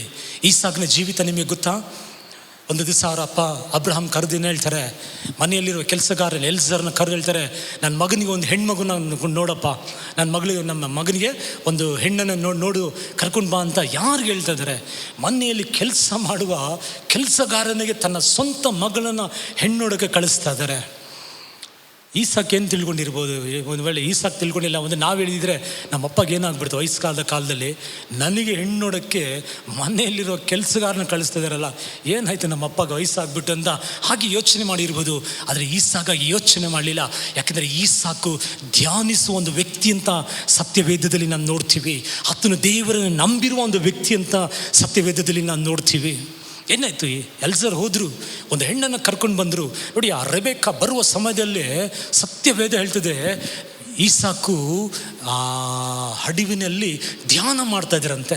ನೋಡಿ, ಅಲ್ಲಿಂದ ರೆಬೆಕ್ಕ ಬರ್ತಾ ಇದ್ದಾಳೆ, ಈಸಾಕು ಧ್ಯಾನ ಮಾಡಿ ಆಚೆ ಬರ್ತಾರೆ.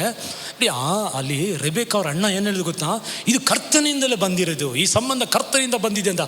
ಆಗ ಕರ್ತನಿಂದಲೇ ಬಂದಿದೆ. ಈಗ ಈಸಾಕ್ ರೆಬೆಕ್ಕಗೆ ಮದುವೆ ಆಯಿತು. ಈಸಾಕ್ ನಾನು ಹೇಳಿದ ಹಾಗೆ ದೇವರನ್ನು ನಂಬುವ ಒಂದು ವ್ಯಕ್ತಿ. ಆದರೆ ನೋಡಿ, ಮಕ್ಕಳಿರಲಿಲ್ಲ ಅಂತ ಸತ್ಯವೇದ ಹೇಳ್ತದೆ. ದೇವರನ್ನ ನಂಬುವ ಒಂದು ವ್ಯಕ್ತಿ ದೇವರನ್ನ ನಂಬಿ ಹೆಣ್ಣು ಮುಖ ಕೂಡ ನೋಡಲಿಲ್ಲ. ಒಂದು ವೇಳೆ ಆ ಕೆಲಸಗಾರನ ಹೋಗಿ ಹೆಣ್ಣು ನೋಡ್ಕೊಂಬ ಅಂತ ಹೇಳಿದರೆ ನಾವಿದ್ದೀರಿ ಏನು ಮಾಡ್ತಾಯಿದ್ದೆ ಅಪ್ಪಗೆ, ಅಪ್ಪ ನಾವು ಸ್ವಲ್ಪ ಹೋಗಿ ನೋಡ್ಕೊಂಬಂದ್ಬಿಡ್ತೀವಿ, ಕಲರ್ ಬಣ್ಣ ಹೇಗಿದೆ, ಹುಡುಗಿ ಕಾಲೆಲ್ಲ ಕರೆಕ್ಟಾಗಿದೆ, ಇಲ್ಲ ಕಣ್ಣು ಕರೆಕ್ಟಾಗಿ ನೋಡ್ಕೊಂಬಂದ್ಬಿಡ್ತೀವಿ ಅಂತ ನಾವು ಹೋಗಿರುವ. ಅದರ ಈಸಾಕ್ ಆಗಲ್ಲ. ತನ್ನ ದೇವರನ್ನು ನಂಬಿರುವ ವ್ಯಕ್ತಿ, ತನ್ನಗೆ ಒಳ್ಳೆಯದನ್ನು ಕೊಡ್ತಾರೆ ಅಂತ ಈಸಾಕಿಗೆ ಗೊತ್ತಿತ್ತು. ಯಾಕೋಬ 1:17 ಹೇಳ್ತದೆ, every perfect gift comes from above. ಎಲ್ಲ ಒಳ್ಳೆ ಆಶೀರ್ವಾದಗಳು ಪರಲೋಕದಿಂದ ಬರ್ತದೆ.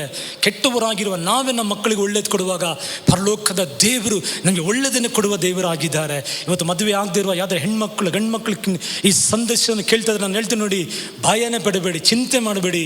ತಕ್ಕ ಸಮಯದಲ್ಲಿ ದಿ ಬೆಸ್ಟ್ ಮ್ಯಾಚನ್ನು ದೇವರು ಕೊಡುವರಾಗಿದ್ದಾರೆ. ಒಂದೇ ಒಂದು ಮಾಡಿ, ನಿಮ್ಮ ಭರವಸೆಯನ್ನು ದೇವರ ಮೇಲೆ ಇಡಿ. ಇವತ್ತು ಒಂದು ವೇಳೆ ಏನಾದರೂ ನಿಮ್ಮ ಜೀವಿತದಲ್ಲಿ ಕೆಲವು ನಿಂದೆಗಳು ಬರ್ತಾ ಇರ್ಬೋದು, ಕೆಲವು ಜನಗಳು ಹಾಡ್ತಾ ಇರ್ಬೋದು. ನೀವು ಹೇಳಿ, ನೀತಿವಂತರಿಗೆ ಅನೇಕ ಕಷ್ಟಗಳಿರ್ಬೋದು, ಆದರೆ ದೇವರು ಬಿಡಿಸುತ್ತಾರೆ, ದೇವರನ್ನು ಉನ್ನತಪಡಿಸುತ್ತಾರೆ ಅಂತ ನೀವು ಹೇಳಿ. ಈಸಾಕ್ಗೆ ಮಕ್ಕಳಿರಲಿಲ್ಲ. ಅಲ್ಲಲ್ಲೋ ಏನಾಯಿತು? ಈಗ ತಂದೆನ ಫಾಲೋ ಮಾಡಲಿಲ್ಲ. ತಂದೆ ಏನು ಮಾಡಿದ್ರು? ಹಾಗಾರನ್ನ ಇಟ್ಟು ಶಾರ್ಟ್ಕಟ್ ಹೋಗ್ಬಿಟ್ರು. ನಮ್ಮ ತಂದೆ ಹಂಗೆ ಹೋಗಿದ್ರಲ್ಲ, ನಾವು ಹೀಗೆ ಹೋಗೋಣ ಅಂತ ಮಾಡಲಿಲ್ಲ. ಸತ್ಯವೇದ ಹೇಳ್ತದೆ, ಈಸಾಕ್ ಪ್ರಾರ್ಥನೆ ಮಾಡಿದ, ದೇವರು ಅವನಿಗೆ ಮಕ್ಕಳನ್ನು ಕೊಟ್ಟರು. ಬಂಡೆ ಮೇಲೆ ಕಟ್ಟಿದ ಮನೆ ಇದು ಬೀಳೋದಿಲ್ಲ. ಇದನ್ನು ದೇವರು ಸ್ಥಿರವಾಗಿ ನಿಲ್ಲಿಸುವರಾಗಿದ್ದಾರೆ. ಈಸಾಕ್ ಶಾರ್ಟ್ಕಟ್ ಹೋಗಿದ್ರೆ ಅದು ಹುಸುಬು ಮೇಲೆ ಕಟ್ಟಿದ ಮನೆ ಆಗಿದ್ದಿರ್ಬೋದು ಒಂದು ವೇಳೆ. ಆದರೆ ಈಸಾಕು ತನ್ನ ದೇವರ ಹತ್ರ ಪ್ರಾರ್ಥನೆ ಮಾಡುವಾಗ ರೆಬೆಕ್ಕ ಗರ್ಭವನ್ನು ದೇವರು ತೆರೆದು ಆಕೆ ಒಂದಲ್ಲ 2 ಮಕ್ಕಳನ್ನು ದೇವರು ಕೊಟ್ಟರು. ನಮ್ಮ ದೇವರು ಕೊಡುವಾಗ ಡಬಲ್ ಕೊಡೋದು. ಯೋಬ್ ಕಳ್ಕೊಂಡಿದ್ದಾಗ 2ರಷ್ಟು ಕೊಟ್ಟ ದೇವರು. ನಮ್ಮ ದೇವರು ನಿಮ್ಮ ಜೀವಿತದಲ್ಲಿ ಏನು ಕಳ್ಕೊಂಡಿದ್ದೀರೋ ನಾನು ಹೇಳ್ತೀನಿ ನೋಡಿ, ನಿಮ್ಮ ಬಂಡೆ ಮೇಲೆ ನೀವು ದೇವರ ವಾಕ್ಯದ ಮೇಲೆ ಭರವಸೆ ಇಟ್ಟರೆ ನಿಮ್ಗೆ 2ರಷ್ಟು ಕೊಡುವ ದೇವರಾಗಿದ್ದಾರೆ. ನೀ ಬೇಡಿಕೊಳ್ಳೋದಕ್ಕಿಂತ ಯೋಚಿಸುವುದಕ್ಕಿಂತ ಹೆಚ್ಚಾಗಿ ಕೊಡುವ ದೇವರಂತ ಎಫೆಸರ್ 3ನೇ ಅಧ್ಯಾಯದಲ್ಲಿ 20ನೇ ವಾಕ್ಯದಲ್ಲಿ ಬರೆಯಲ್ಪಟ್ಟಿರುವ ಹಾಗೆ ದೇವರು ನಿಮಗೆ 2ರಷ್ಟು ಕೊಡಲಿಕ್ಕೆ ದೇವರು ಒಳ್ಳೆಯವರಾಗಿದ್ದಾರೆ. ಹಾಗೆ ಕೆಲವು ಸಮಯದಲ್ಲಿ ಏನಾಗ್ತಿದೆ, ಕೆಲವು ಕುಟುಂಬಕ್ಕೆ ವಿರೋಧವಾಗಿ ಪ್ರಶ್ನೆಗಳು ಬರ್ತದೆ. ನಾನು ಉದಾಹರಣೆ ಹೇಳಿದೆಲ್ಲ, ಈಸಾಕ್ ಆಗಲಿ ರೂತ್ ಆಗಲಿ, ಹಾಗೆ ಪ್ರಶ್ನೆಗಳು ಬರ್ತದೆ. ಕೆಲವು ಮರಣಗಳು, ಕೆಲವು ತೊಂದರೆಗಳು, ನಷ್ಟಗಳು ಬರ್ತದೆ. ಭರವಸೆ ದೇವರ ಮೇಲೆ ಇಡಲಿಕ್ಕೆ ಕಲಿತ್ಕೋಬೇಕು. ಮನುಷ್ಯನಿಗೆ ಬರುವ ಶೋಧನೆ ಬಿಟ್ಟು ಬೇರೆ ಯಾವ ಶೋಧನೆಯನ್ನು ಬರಗೊಳಿಸನು ಅಂತ 1 ಕೊರಿಂಥಿ 10ನೇ ಅಧ್ಯಾಯದಲ್ಲಿ 13ನೇ ವಾಕ್ಯದಲ್ಲಿ ಬರೆಯಲ್ಪಟ್ಟಿದೆ.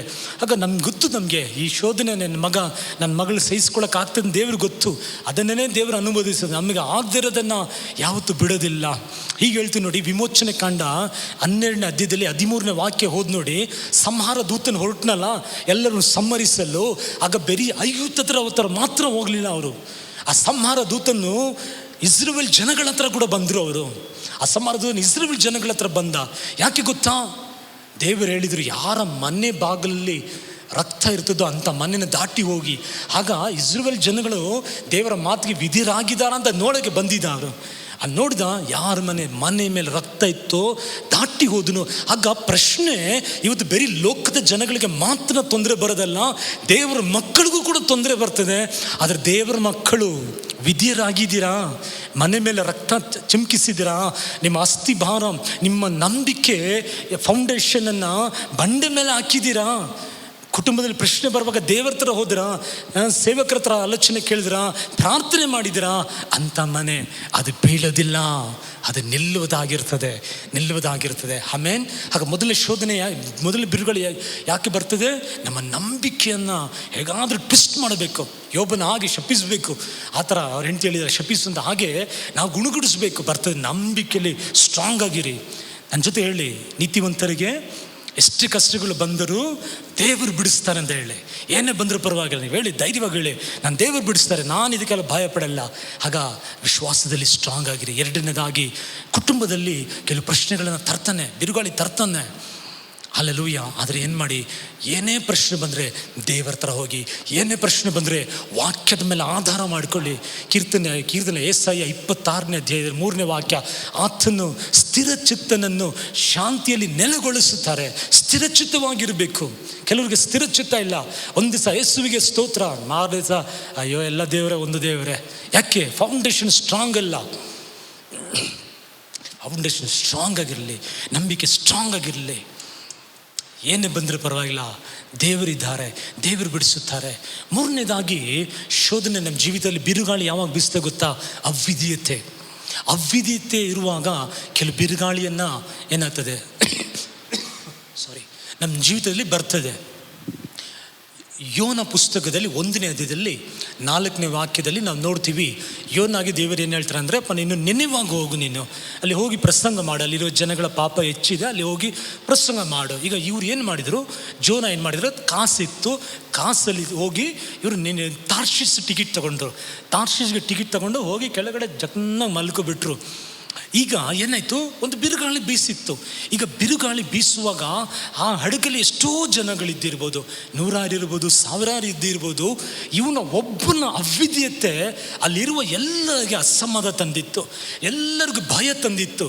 ಎಲ್ಲರೂ ಅವರ ನಂಬಿಕೆ ಕಳ್ಕೊಬಿಟ್ರು. ಹೋಗಿ ತಲುಪ್ತೀವೋ ಇಲ್ವೋ, ಯಾವುದೋ ಒಂದು ಊರಿಗೆ ಹೊರಟಿದ್ದಾರೆ ಅವರು, ಆ ಊರಿಗೆ ಹೋಗಿ ತಲುಪ್ತೀವೋ ಇಲ್ವೋ ಅಂತ ಅವ್ರಿಗೆ ನಂಬಿಕೆ ಹೋಗ್ಬಿಡ್ತು, ಸಂತೋಷ ಹೋಗ್ಬಿಡ್ತು, ಸಮಾಧಾನ ಹೋಗಿತ್ತು. ಹಡಗಲ್ಲಿದ್ದ ಆಹಾರ ವಸ್ತುಗಳನ್ನು ನೀರಲ್ಲಿ ಹಾಕ್ಬಿಟ್ರು. ಒಂದು ಅವಿದ್ಯತೆ ಎಷ್ಟೋ ಜನಗಳಿಗೆ ಏನಾಗೋಯ್ತು ಅಂದರೆ ಅಲ್ಲಿ ಒಂದು ತೊಂದರೆನ ತಂದುಬಿಡ್ತು. 12ನೇ ವಾಕ್ಯ ಓದಿ ನೋಡಿ. ಈ ಯೋನ ಏನು ಹೇಳಿದ್ರು ಗೊತ್ತಾ? ಈ ಬಿರುಗಾಳಿ ನನ್ನ ನಿಮಿತ್ತವಾಗಿ ಬಂದಿರೋದು, ನನ್ನ ನಿಮಿತ್ತವಾಗಿ. ನೀವೊಂದು ಕೆಲಸ ಮಾಡಿ, ನನ್ನ ತೆಗೆದು ನೀರಲ್ಲಿ ಹಾಕಿ, ಈ ಬಿರುಗಾಳಿ ನಿಂತೋಗ್ಬಿಡ್ತದೆ. ಅಂದರೆ ಈ ಯೋನ ಎಷ್ಟು ಒಂದು ಅವ್ರ ಮನಸ್ಸು ಕಠಿಣ ಮಾಡ್ಕೊಂಡ್ಬಿಟ್ರು ಅಂದರೆ ನೋಡಿ, ಯೋನ ಒಂದು ದೊಡ್ಡ ಪ್ರವಾದಿ, ಒಂದು ಪಾಸ್ಟರ್, ಒಂದು ಪ್ರವಾದಿ. ಅವರು ಒಂದೇ ಒಂದು ಪ್ರಸಂಗದಲ್ಲಿ 1,20,000 ಜನಗಳು ಮನಸ್ಸಾಂತರ ಹೊಂದರು. ಒಂದು ಪ್ರಸಂಗದಲ್ಲಿ 1,20,000 ಜನಗಳು ಮನಸ್ಸಾಂತರ ಹೊಂದುವಾಗೆ ಅನಾಯಿಂಟೆಡ್ ಪರ್ಸನ್, ಅಭಿಷೇಕ ಮಾಡಲ್ಪಟ್ಟಿರುವ ಪ್ರವಾದಿ, ಅಷ್ಟೊಂದು ಘನವಂತನಾದ ಒಂದು ವ್ಯಕ್ತಿ ದೇವರಿಗೆ ವಿರೋಧವಾಗಿ ಹೋಗುವಾಗ ಆತನ ಒಬ್ಬನ ನಿಮಿತ್ತವಾಗಿ ಇಡೀ ಹಡಗನೇ ಅಲ್ಲಿ ಗಲಿಬಿಲಿಗೆ ಒಳಗಾಗಿದ್ದನ್ನು ನಾವು ನೋಡ್ತೀವಿ ನಾವು. ಹಲ್ಲೆಲೂಯಾ. ಈ ವಾಕ್ಯವನ್ನು ಕೇಳುವ ಯೌವನಸ್ಥನೇ, ಯೌವನ ಸಹೋದರಿಯೇ, ನಾನು ಇವತ್ತು ನಿಮ್ಮ ಮುಂದೆ ಒಂದು ಪ್ರಶ್ನೆನ ಇಡ್ತೀನಿ. ಇವತ್ತು ನಿಮ್ಮ ಕುಟುಂಬದಲ್ಲಿ ಅಸಮಾಧಾನ ಇದಾ? ಇವತ್ತು ನಿನ್ನ ಜೀವಿತದಲ್ಲಿ ಒಂದು ಸಮಾಧಾನ ಇಲ್ಲದಿರುವ ಪರಿಸ್ಥಿತಿ ಇದಾ? ಯೋಚನೆ ಮಾಡು, ನೀನು ಯೋಚನೆ ಮಾಡು. ನೀನು ಸ್ವಲ್ಪ ಯೋಚನೆ ಮಾಡಿ ನೋಡು. ಒಂದು ವೇಳೆ ನಿನ್ನ ನಿಮಿತ್ತವಾಗಿ ಇವತ್ತು ನಿಮ್ಮ ತಂದೆ ತಾಯಿಗೆ ಸಮಾಧಾನ ಇಲ್ವಾ? ಇವತ್ತು ನಿನ್ನ ನಿಮಿತ್ತವಾಗಿ ನಿಮ್ಮ ಕುಟುಂಬದಲ್ಲಿ ಸಮಾಧಾನ ಇಲ್ವಾ? ನಿನ್ನ ನಿಮಿತ್ತವಾಗಿ ಕೆಲಸ ಸ್ಥಳದಲ್ಲಿ ಒಂದು ಸಮಾಧಾನ ಇಲ್ವಾ? ಇವತ್ತು ನಿನ್ನ ನಿಮಿತ್ತವಾಗಿ ನಿಂದೆಗಳ ಅವಮಾನ ಇದಾ? ಎಲ್ಲಿ ನಿನ್ನ ತಪ್ಪಾಗಿದೆ? ಹಲ್ಲೆಲೂಯಾ. ಒಂದು ಸಾರಿ ಎಲೀಷ ಕಾಲದಲ್ಲಿ ಒಬ್ಬನು ಮರ ಕತ್ತರಿಸುವಾಗ ಕೋಡಲ್ಲಿ ಬಿದ್ದುಬಿಡ್ತು. ಎಲೀಷ ಕೇಳಿ, ಎಲ್ಲಿ ಬಿದ್ದಿದೆ ತೋರಿಸ್ತು. ಅವ್ರು ಬಿದ್ದಿರೋದನ್ನು ತೋರಿಸುವಾಗ ಏನು ಮಾಡಿ, ಒಂದು ಮರ ಕತ್ತರಿಸಾಕಿ ಹೋಗೋದ ಮೇಲೆ ಬಂತು. ಇವತ್ತು ನೀವು ಎಲ್ಲಿ ನಿಮ್ಮ ಕೋಡಾಲಿ ಬಿದ್ದಿದೆ, ನಿಮ್ಮ ಅಭಿಷೇಕ ಎಲ್ಲಿ ಬಿದ್ದಿದೆ, ನೀನು ಎಲ್ಲಿ ಬಿದ್ದಿದೆಯಾ ಅಂತ ನೀನು ನೋಡಬೇಕು. ಇವತ್ತು ನಿಮ್ಮ ಮನೆಯಲ್ಲಿ ಸಮಾಧಾನ ಇಲ್ವಾ? ನಿಮ್ಮ ಮನೆಯಲ್ಲಿ ಸಂತೋಷ ಇಲ್ವಾ? ನಷ್ಟಗಳಿದ, ಹೋರಾಟಗಳಿದ. ಒಂದು ವೇಳೆ ನನ್ನಿಂದ ಬಂದಿದ್ದ ಅಂತ ನೀನು ನೋಡಬೇಕು. ಯಾಕೆಂದರೆ ಯೋನ ನಿಮಿತ್ತವಾಗಿ, ಯೋನಿಗೆ ಮನಸ್ಸಾಂತರ ಹೊಂದಲಿಕ್ಕೆ ಇಷ್ಟ ಇಲ್ಲ. ಶತ್ರು ಪರವಾಗಿಲ್ಲ, ನಾನು ನೀರಲ್ಲಿ ಹಾಕಿ ಇಲ್ಲ, ನಾನು ಹೇಳ್ತೀನಿ, ಯೋನ ನೀನೊಂದು ಕೆಲಸ ಮಾಡಬೇಕಾಯ್ತು. ನೀನೇನು ಮಾಡಬೇಕಾದಂದರೆ ಈ ಶಿಪ್, ಆ ಹಡಗಿನ ಕ್ಯಾಪ್ಟನ್ಗೆ ಹೇಳ್ಬೇಕಾಯ್ತು, ನೋಡಪ್ಪ ನಾನು ನಿನಿವಾಗ ಹೋಗಬೇಕು, ನಿನ್ನೂ ಹಡಗನ್ನು ನಿನ್ನಿವ ಕಡೆ ತಿರುಗಿಸು, ಈ ಬಿರುಗಾಳಿ ನಿಲ್ತದೆ. ನಂಬ್ತೀರಾ ಇಲ್ವಾ ನೀವು? ನಾನು ನಂಬ್ತೀನಿ. ಈ ಹಡಗನ್ನು ನಿನ್ನಿವ ಕಡೆ ತಿರುಗಿಸಿದ ತಕ್ಷಣವೇ ಬಿರುಗಾಳಿ ನಿಂತೋಗ್ಬಿಡ್ತಾಯಿತ್ತು. ಯಾಕಂದರೆ ದೇವರು ಆ ದೇಶದ ಮೇಲೆ ಒಂದು ಪ್ಲ್ಯಾನ್ ಇಟ್ಟಿದ್ರು. ಹಂಗೆ ಹೇಳ್ಬೇಕಾಗಿತ್ತು. ಆದರೆ ಇನ್ನು ಹಂಗೆ ಹೇಳ್ತಾ ಇಲ್ಲ. ನನ್ನ ಹಾಕಿ ನೀರಲ್ಲಿ, ನಾನು ಸತ್ರು ಪರವಾಗಿ ಹಾಕಿದ್ರು, ತೆಗೆದು ನೀರನ್ನು ಹಾಕಿದ್ರು. ಏನಾಯಿತು? ಅಲ್ಲಿ ಒಂದು ಮೀನನ್ನು ಕಳಿಸಿದ್ರು ದೇವರು. ನಮ್ಮ ದೇವರು ಸಾಯಿಸುವ ದೇವರಲ್ಲ, ನಮ್ಮ ದೇವರು ನಮ್ಮ ಮೇಲೆ ಇಟ್ಟಿರೋ ಉದ್ದೇಶವನ್ನು ನೆರವೇರಿಸುವ ದೇವರಾಗಿದ್ದಾರೆ. ಏನಾಯ್ತು ಈಗ? ಮೀನು ಹೊಟ್ಟೆಯಲ್ಲಿ 2ನೇ ಅಧ್ಯಾಯ ಓದಿ ನೋಡಿ. ಮೀನು ಹೊಟ್ಟೆಯಲ್ಲಿ ಪ್ರಾರ್ಥನೆ ಮಾಡಿದರು.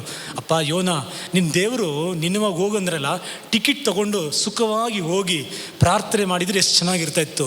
ಈಗ ಮೀನು ಹೊಟ್ಟೆಯಲ್ಲಿ ಏನಿದ್ದಿರ್ಬೋದು? ಕೆಲವ್ರು ಹೇಳ್ತಾರೆ ಹೊಟ್ಟೆಯಲ್ಲಿ ಆ್ಯಸಿಡ್ ಇರ್ತದಂತೆ. ಆ್ಯಸಿಡ್ ಒಳಗಡೆ ಕುತ್ಕೊಂಡು ಅಲ್ಲಿ ಏನು ವಾಸನೆ ಇತ್ತು, ಅಲ್ಲಿ ಒಳಗಡೆ ಹೆಂಗಿತ್ತು ಗೊತ್ತಿಲ್ಲ, ಅದರ ಮಧ್ಯದಲ್ಲಿ ದೇವರಿಗೆ ಪ್ರಾರ್ಥನೆ ಮಾಡಿದರು ಅಂತ ವಾಕ್ಯ ಹೇಳಿದೆ. ಈಗ ನಾನು ಹೇಳಿದೆ, ಯಾಕೆ ಅಂತಂತ ಪರಿಸ್ಥಿತಿ ಇಲ್ವಾ? ಅಲ್ಲಲ್ಲೂಯ್ಯ, ಇವತ್ತನ್ನು ಹೇಳ್ತೀನಿ ನೋಡಿ, ದೇವರೊಂದು ಮಾತನ್ನು ಹೇಳುವಾಗ ಅದನ್ನು ಹಾಗೆಯೇ ನೀವು ಅದಕ್ಕೆ ವಿಧೇಯರಾಗಿರಿ. ಆಗ ನೀವು ಸುಖವಾಗಿರ್ತೀರ, ನಿಮ್ಮ ಸುತ್ತಲಿರುವ ಎಲ್ಲರಿಗೂ ಕೂಡ ಅದು ಆಶೀರ್ವಾದವಾಗಿರ್ತದೆ. ಆಮೇಲೆ ಈಗೇನಾಯಿತು? ಆ ಮೀನು ಕರ್ಕೊಂಡೋಗಿ ಅಲ್ಲಿ ವಾಂತಿ ಮಾಡಿತಂತೆ. ಈಗ ವಾಂತಿಯಿಂದ ಆಚೆ ಬಂದಿರೋ ಒಂದು ವ್ಯಕ್ತಿ ಹೆಂಗಿದ್ದಿರ್ಬೋದು? ಆ ಊರು ಜನ ಎಲ್ಲ ನೋಡಿ, ಎಲ್ಲಿಂದ ಬಂದಪ್ಪ ಈ ವ್ಯಕ್ತಿ, ಹೇಗಿದ್ದಾನೆ ಅಂತ ತಮಾಷೆ ಮಾಡಿರೋ ಒಂಥರ ನೋಡಿರ್ಬೋದು. ಯಾಕೆ ಅದೆಲ್ಲ? ಅಲ್ಲಲ್ಲೂಯ್ಯ, ಅವಿಧೇಯತೆ. ಕೆಲವ್ರಿಗೆ ಅವಿಧೇಯತೆ. ನಾನು ಸತ್ರು ಪರವಾಗಿಲ್ಲ, ಇವ್ರ ಥರ ನನ್ನ ನೀರಲ್ಲಿ ಹಾಕಿ ನಾನು ಮಾತ್ರ ನೀವೇ ಬಿಡಲ್ಲಪ್ಪ, ಬಿಡಲ್ಲ. ದೇವರು ಅಲ್ಲಿ ಕರ್ಕೊಂಡು ಹೋಗ್ತಾರೆ. ಆಮೇಲೆ ಅಲ್ಲಿ ಕರ್ಕೊಂಡು ಹೋದರು ದೇವರು. ಅಲ್ಲಿ ಹೋಗಿ ಅವನು ಒಂದೇ ಒಂದು ಪ್ರಸಂಗ ಮಾಡುವಾಗ 1,20,000 ಜನಗಳು ಮನಸ್ಸಾಂತರ ಹೊಂದರು ಅಂತ ನಾವು ಸತ್ಯವೇದದಲ್ಲಿ ನೋಡ್ತೀವಿ. ಆಗ ನಾನೇನು ಹೇಳ್ತಾ ಇದ್ದೀನಿ ಅಂದರೆ, ಅನೇಕ ಸಮಯದಲ್ಲಿ ಕೆಲವು ಸಮಯ ಯಾಕೆ ಬಿರುಗಾಳಿ ಬರ್ತದೆ ಅಂದರೆ, ಎಲ್ಲೋ ನಾವು ದೇವರಿಗೆ ಅವಿಧೇಯರಾಗಿರ್ತೀವಿ. ನಾವು ದೇವರು ಯಾವುದೊಂದು ಹೇಳಿರ್ತಾರೆ ಅದನ್ನು ಕೇಳದೆ ನಮ್ಮ ಸ್ವಂತ ಬುದ್ಧಿಯನ್ನು ಆಧಾರ ಮಾಡಿಕೊಂಡು ನಾವು ಹೋಗುವಾಗಲೇ ಈ ಬೆಳೆದಿರುವ ಬಿರುಗಾಳಿಗಳು ನಮ್ಮ ಜೀವಿತದಲ್ಲಿ ಬರ್ತದೆ. ಆದರೆ ದೇವರು ನಮ್ಮನ್ನ ಸಾಯಿಸಕ್ಕೆ ಬಿಡಲ್ಲ. ನೀರಲ್ಲಿ ಹಾಕಿ ನಾನು ಸತ್ರು ಪರವಾಗಿಲ್ಲ, ಇಲ್ಲಪ್ಪ ಇವನ್ನ ದೇವರು ಸಾಯಕ್ಕೆ ಬಿಡೋದಿಲ್ಲ. ನಾನು ನೀವು ದೀರ್ಘಾಯಸ್ಸಾಗಿರ್ಬೇಕಂತ ಯೌವನ ಕಾಲದಲ್ಲಿ ಏಸಪ್ಪ ಪ್ರಾಣ ಕೊಟ್ಟರು. ನಾನು ನೀವು ನಿತ್ಯ ಜೀವವನ್ನು ಹೊಂದಬೇಕಂತಲ್ಲೇ ನಮ್ಮ ದೇವರೇನು ಮಾಡಿದರು? ತನ್ನ ಪ್ರಾಣವನ್ನು ಕೊಟ್ಟರು. 1 ಸಾಮೆಲ 2ನೇ ಅಧ್ಯಾಯದಲ್ಲಿ ಹನ್ನ ಬರೀತಾರೆ, ಆತನೇ ಕೊಲ್ಲುವವನು, ಆತನೇ ಜೀವವಾಗಿ ಎಬ್ಬಿಸೋದು.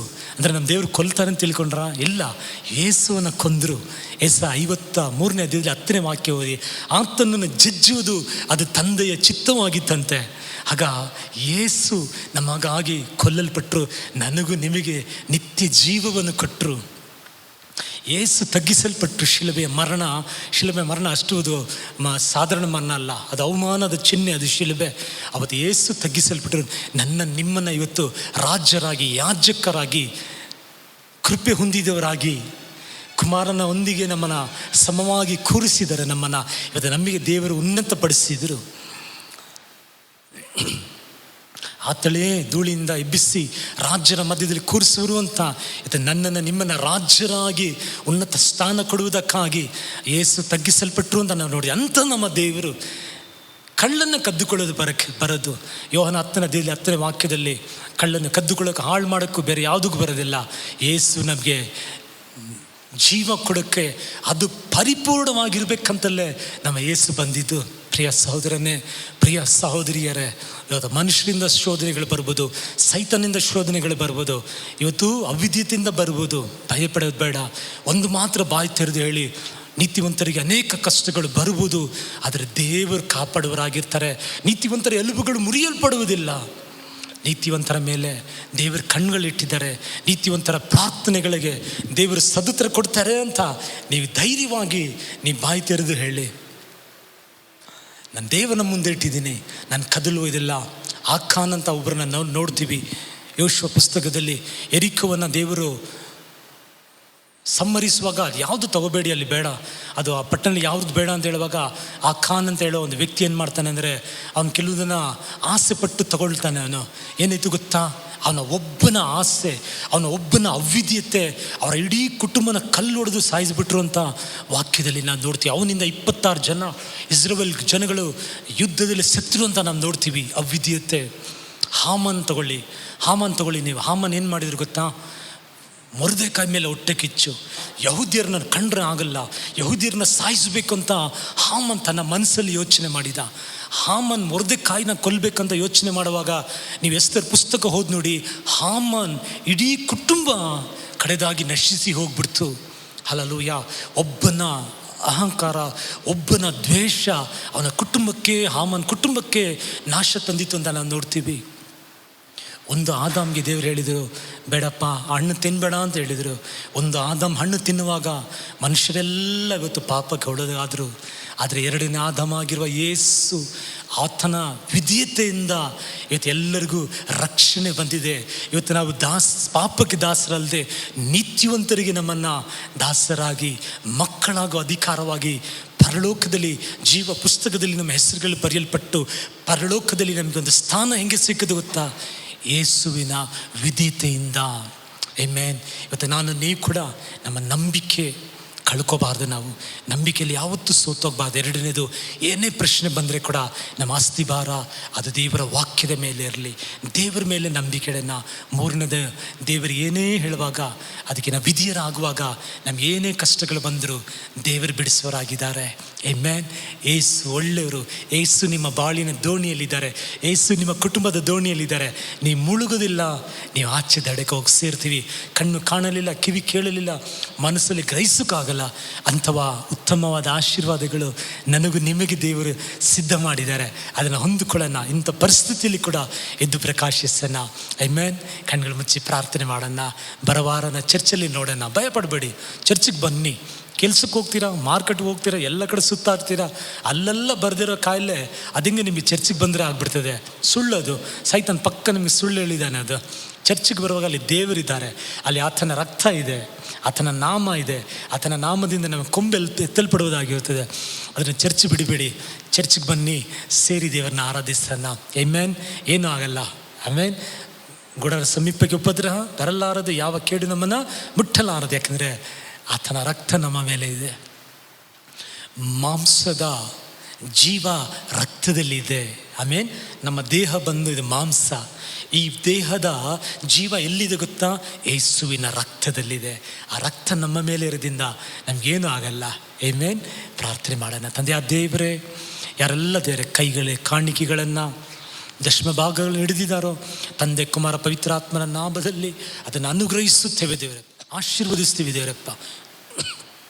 ಬಿತ್ತುವರಿಗೆ ಬೀಜವನ್ನು, ಉಣ್ಣುವರಿಗೆ ಆಹಾರವನ್ನು ಕೊಡುವ ಆತನ್ನೇ. ಬಿತ್ತು ಒಂದೊಂದು ಬೀಜಗಳು 30, 60, 100ರಷ್ಟು ಫಲ ತರಲಿ ದೇವರಪ್ಪ.